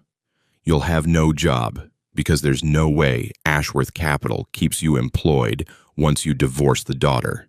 No savings, no assets, nothing. You'll be starting from absolute zero at 35 years old. Is that really what you want? I just don't want to be like her, I say, using money as leverage, fighting over assets, turning divorce into a transaction. I understand that impulse, Judith says, and her voice softens slightly. But Mr. Webb, claiming what you're entitled to under the law isn't the same as what Victoria did to you. She used money to control and punish you. You would be using the legal system to ensure you're not left destitute after sacrificing your career and independence for a marriage. There's a significant moral difference. Catherine leans forward. Marcus, may I say something? I nod. She speaks loud enough for Judith to hear. Judith, it's Catherine.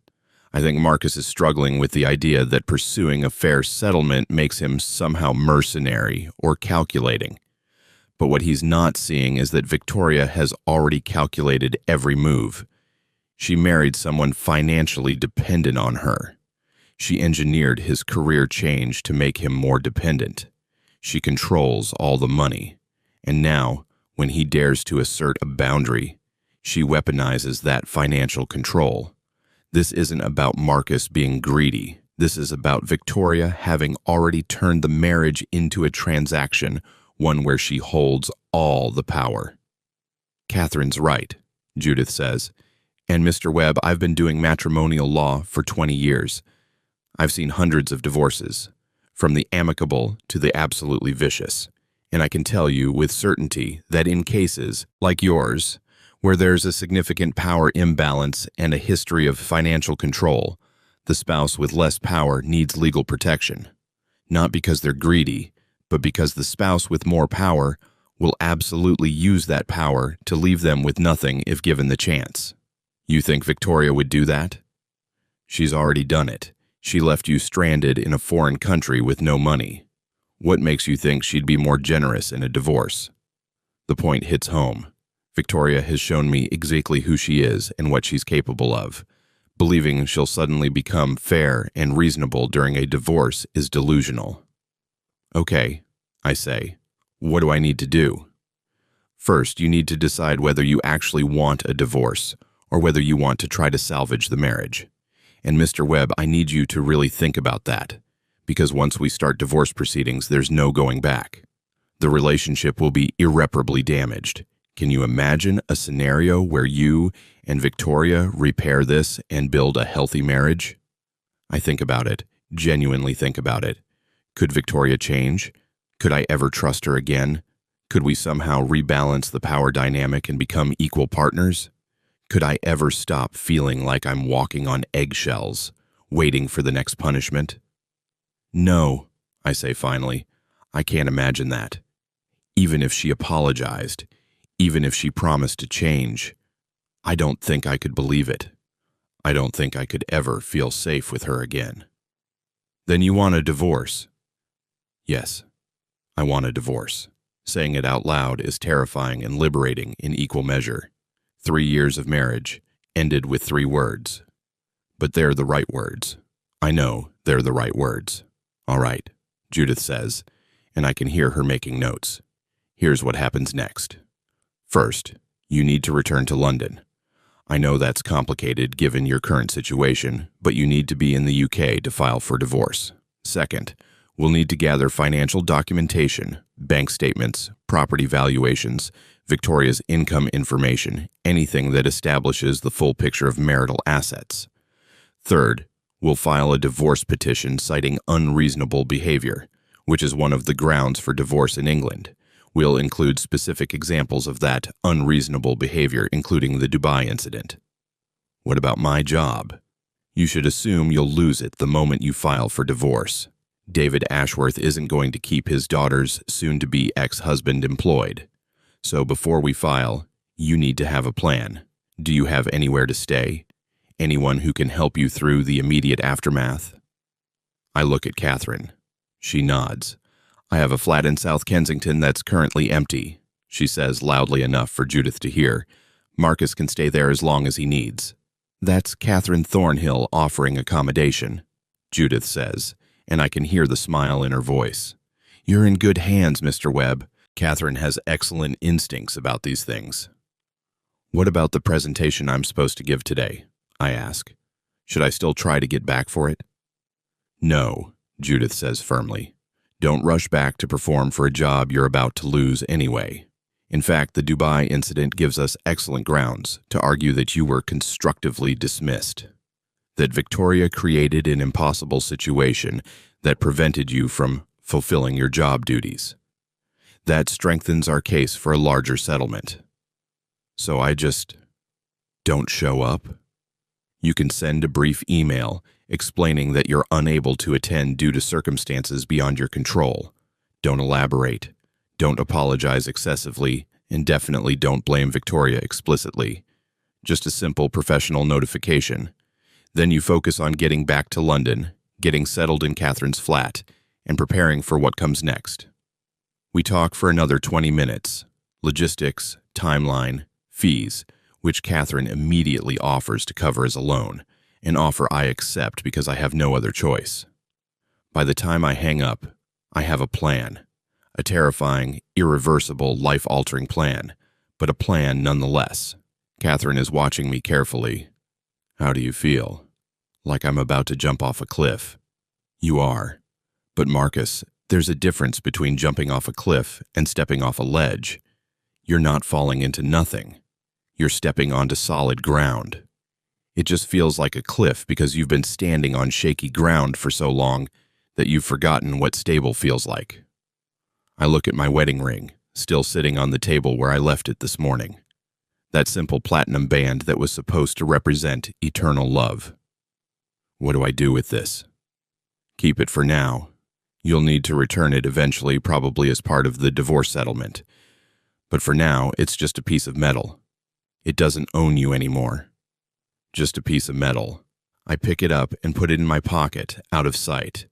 And for the first time in 3 years, my hand feels lighter without it. I sit at the desk in the guest suite with my laptop open, staring at a blank email. The cursor blinks accusingly, waiting for me to explain the unexplainable. How to tell your father-in-law's firm that you won't be delivering the presentation you've spent 6 weeks preparing because his daughter stranded you in Dubai. Catherine has gone to handle some business calls, giving me privacy for this particular humiliation.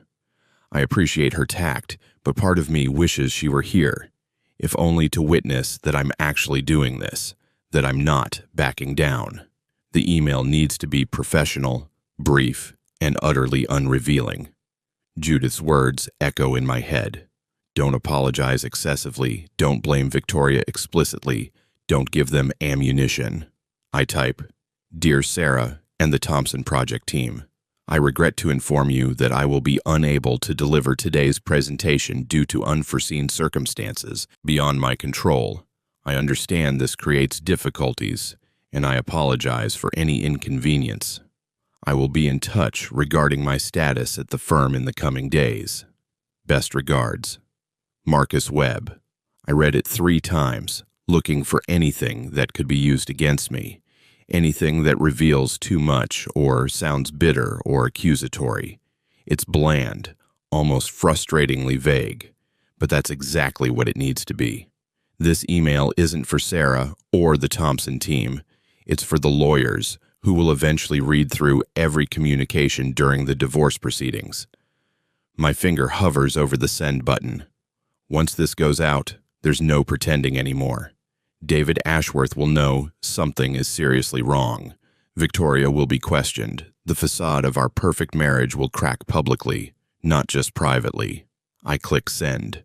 The whooshing sound of the email departing feels final, like a door closing. Within seconds, my phone buzzes. Sarah. Marcus, what's going on? Are you okay? David is asking questions and I don't know what to tell him. I don't respond. I can't respond, not yet. Instead, I open a new email. This one to my parents. This one is harder. Mom and Dad, I need to tell you something and I need you not to worry, though I know that's impossible. Victoria and I are separating. I'm safe.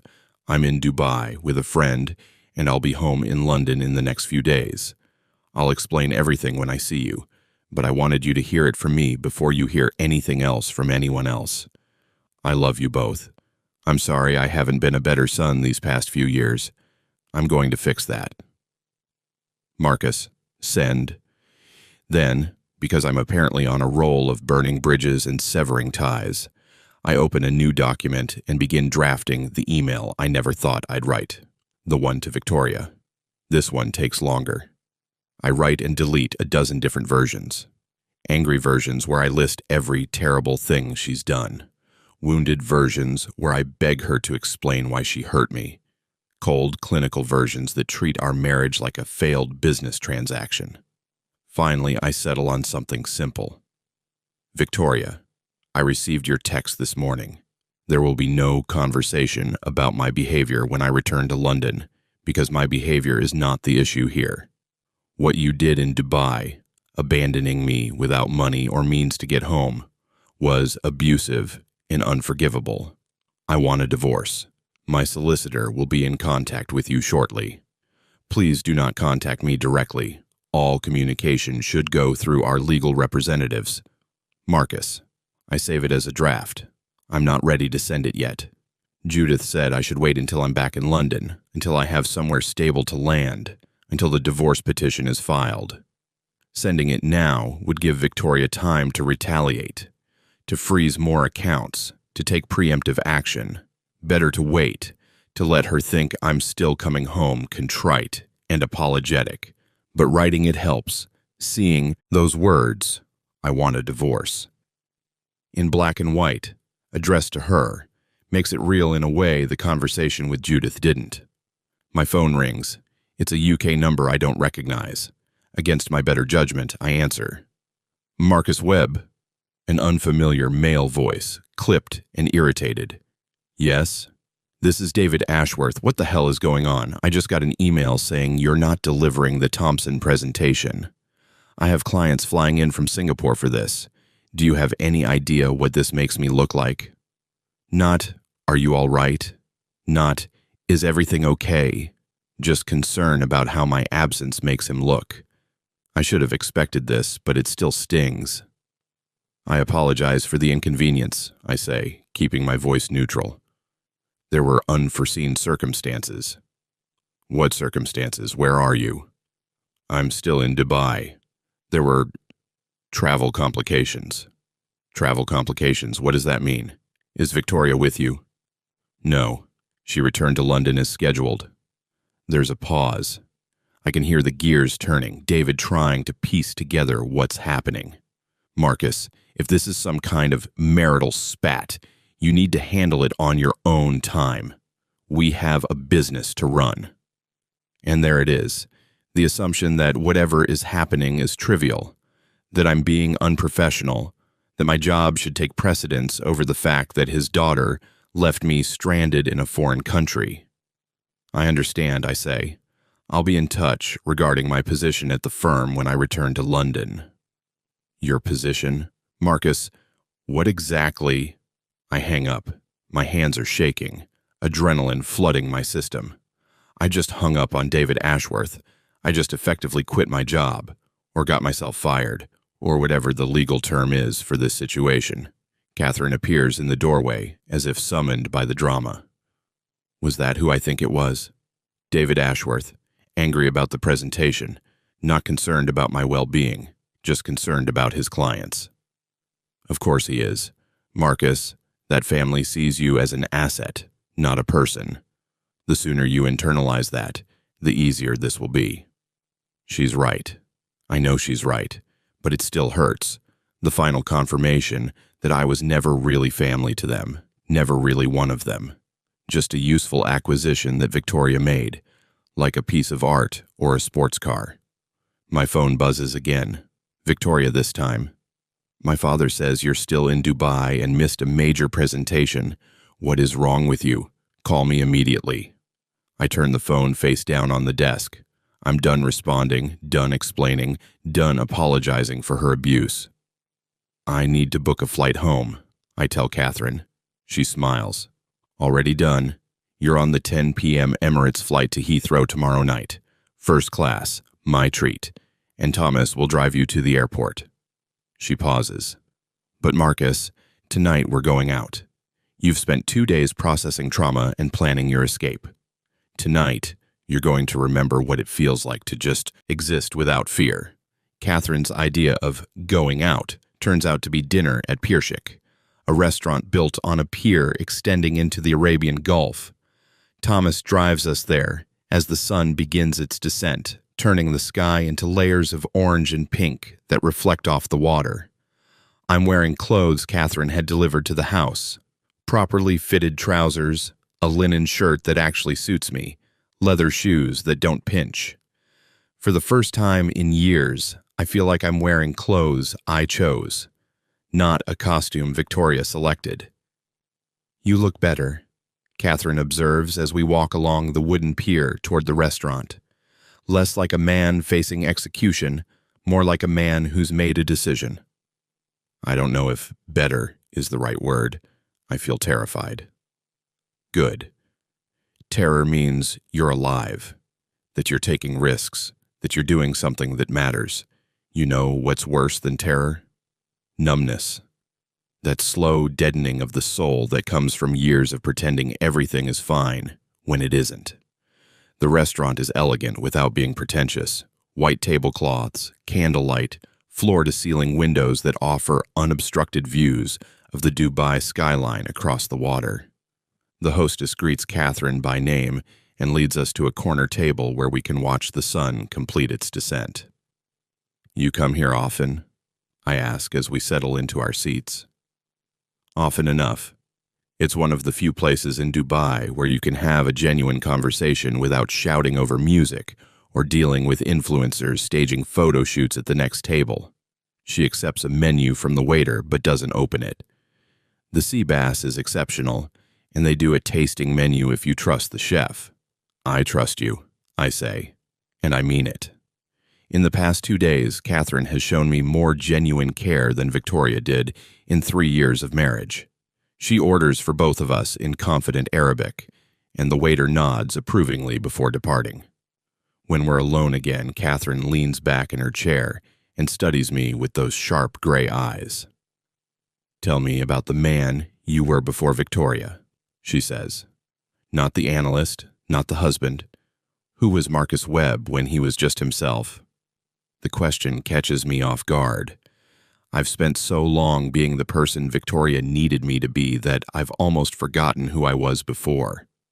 I was a teacher, I say slowly. Year 10 English at a comprehensive in Tower Hamlets. I taught kids who mostly thought literature was pointless, and I tried to show them it wasn't. Did you enjoy it? I loved it. It was exhausting and frustrating, and the pay was terrible. But yes, I loved it. There's this moment that happens sometimes, when a student who's been struggling suddenly understands something, when you see the light go on in their eyes, and that moment made everything else worthwhile. So why did you leave?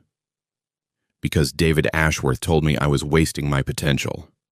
Because Victoria said I could do so much more with my analytical skills, because the job at Ashworth Capital paid 3 times what I was making, and it seemed crazy to turn that down, because... I pause, digging for the truth beneath the rationalizations. Because Victoria made it clear that being a teacher wasn't enough for her. She never said it explicitly, but I knew. Her friends' husbands were all in finance or law or consulting. She needed me to be someone who fit into that world. And you changed yourself to fit. Yes. I changed everything.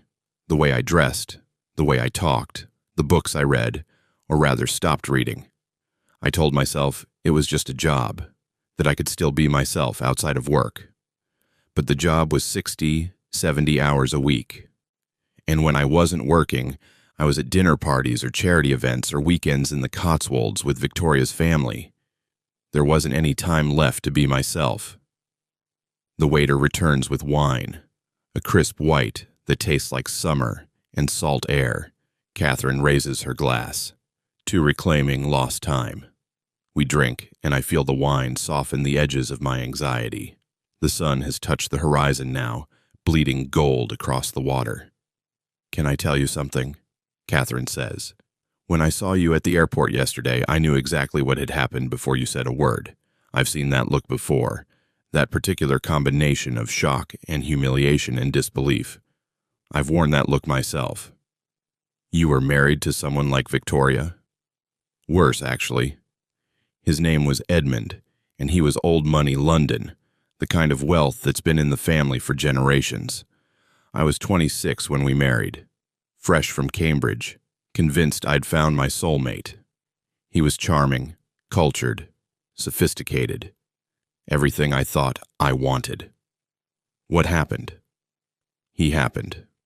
Slowly at first, little criticisms, gentle corrections, suggestions about how I could improve myself. Then the isolation began. My friends weren't quite right. My family was too provincial. My career ambitions were unfeminine and aggressive.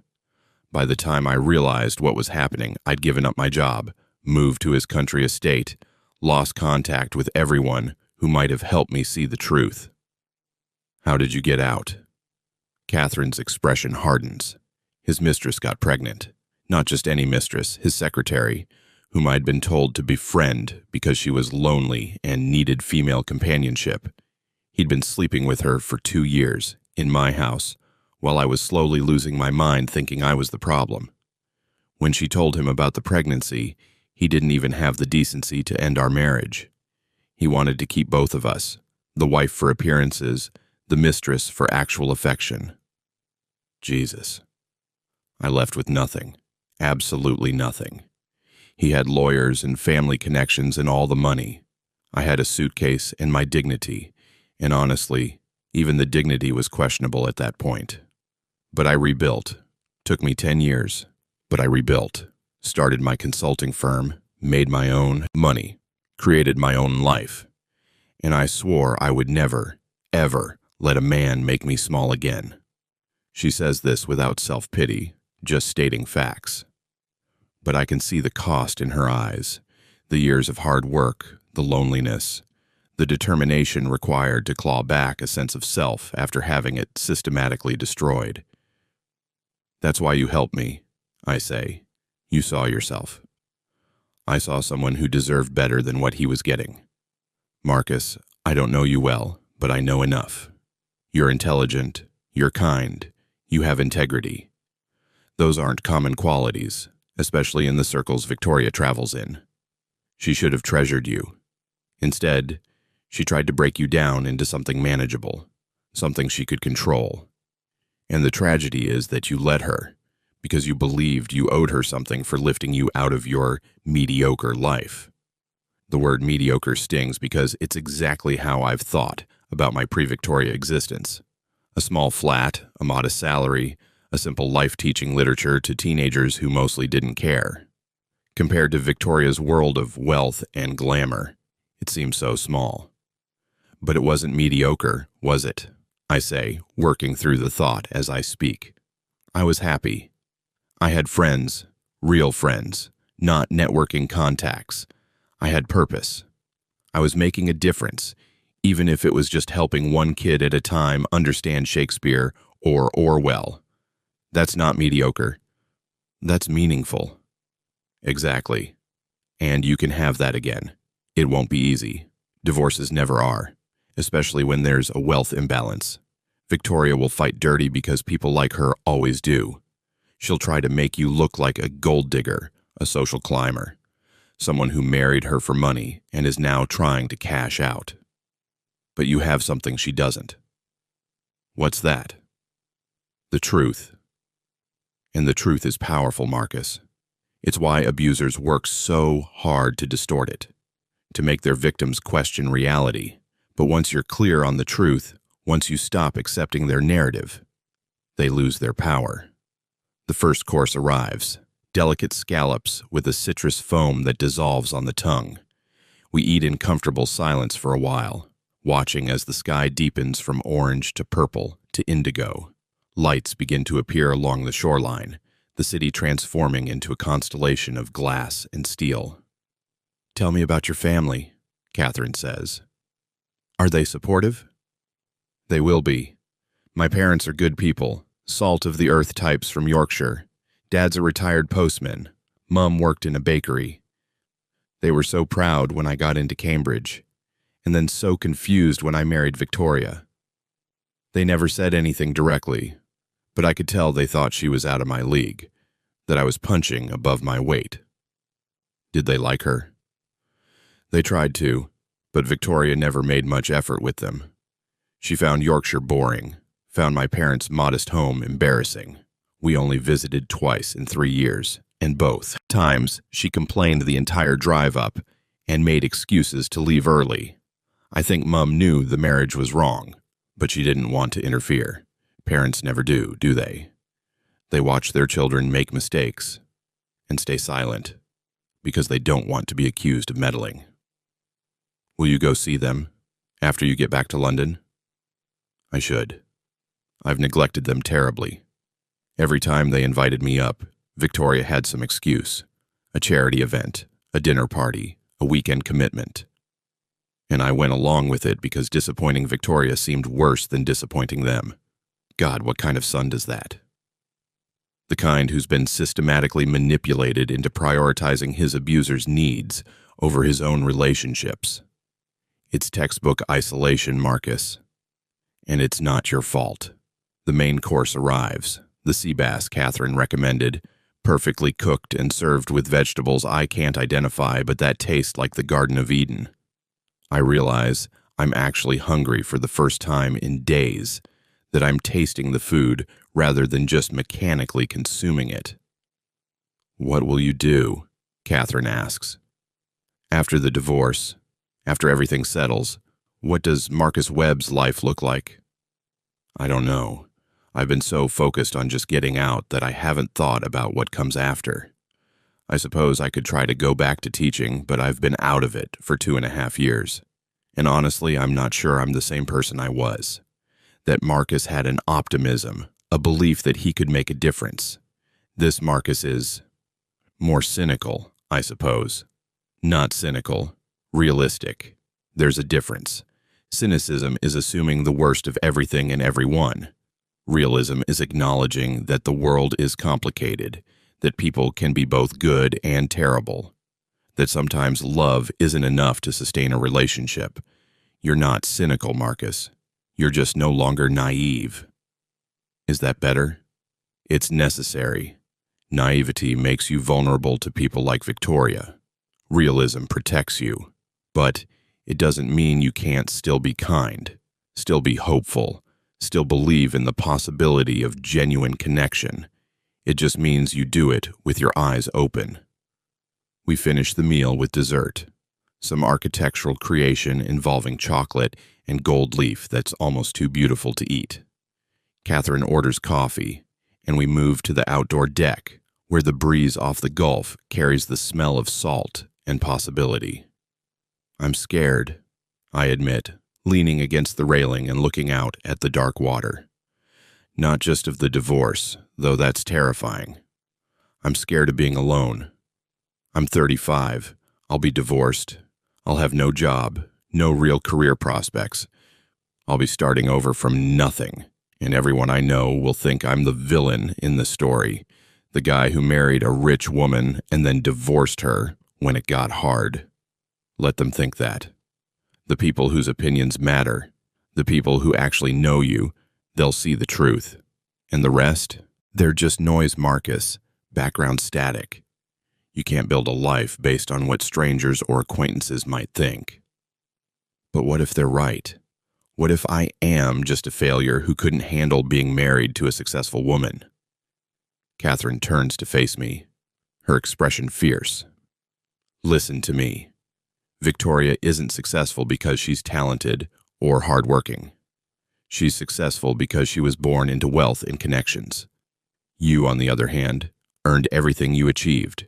Your education, your teaching position, your master's degree. You built yourself from nothing, and you can do it again. That's not failure, Marcus.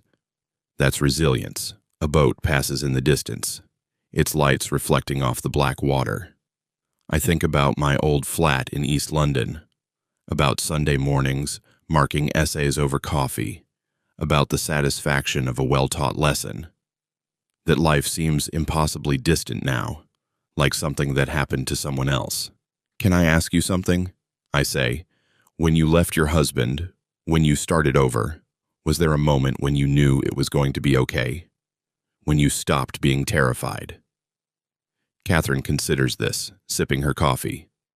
You want me to tell you it gets easier, that there's a moment when everything clicks into place and you feel confident and strong. But that's not how it works. The fear doesn't just disappear. You learn to function despite it. You take one step, then another, and eventually you look back and realize you've traveled miles. But it's never not scary, Marcus. You just get better at being scared. That's not particularly comforting. No, but it's honest. And I think you've had enough of comforting lies. What you need now is honest truths, even when they're hard. We stay on the deck until the restaurant begins to close, talking about everything and nothing. Books we've loved, places we want to visit, the small daily pleasures we've neglected in the pursuit of bigger things. Catherine tells me about her flat in South Kensington, about the spare room that will be mine, about the local pub that serves proper Yorkshire pudding, and where I can hide from the world when I need to. When Thomas pulls up to collect us, I feel something unfamiliar. Not happiness exactly, but something adjacent to it. Hope, maybe. Or at least the absence of despair. Thank you, I tell Catherine as we drive through the glittering city. Not just for dinner, but for everything. You saved my life. I just reminded you that you had one worth saving, she replies. You did the rest yourself. Tomorrow I'll fly back to London. Tomorrow I'll face Victoria, start the divorce, begin the long process of rebuilding. But tonight, for the first time in 3 years, I feel like myself again, scared, uncertain, but unmistakably myself. And that, I'm learning, is enough.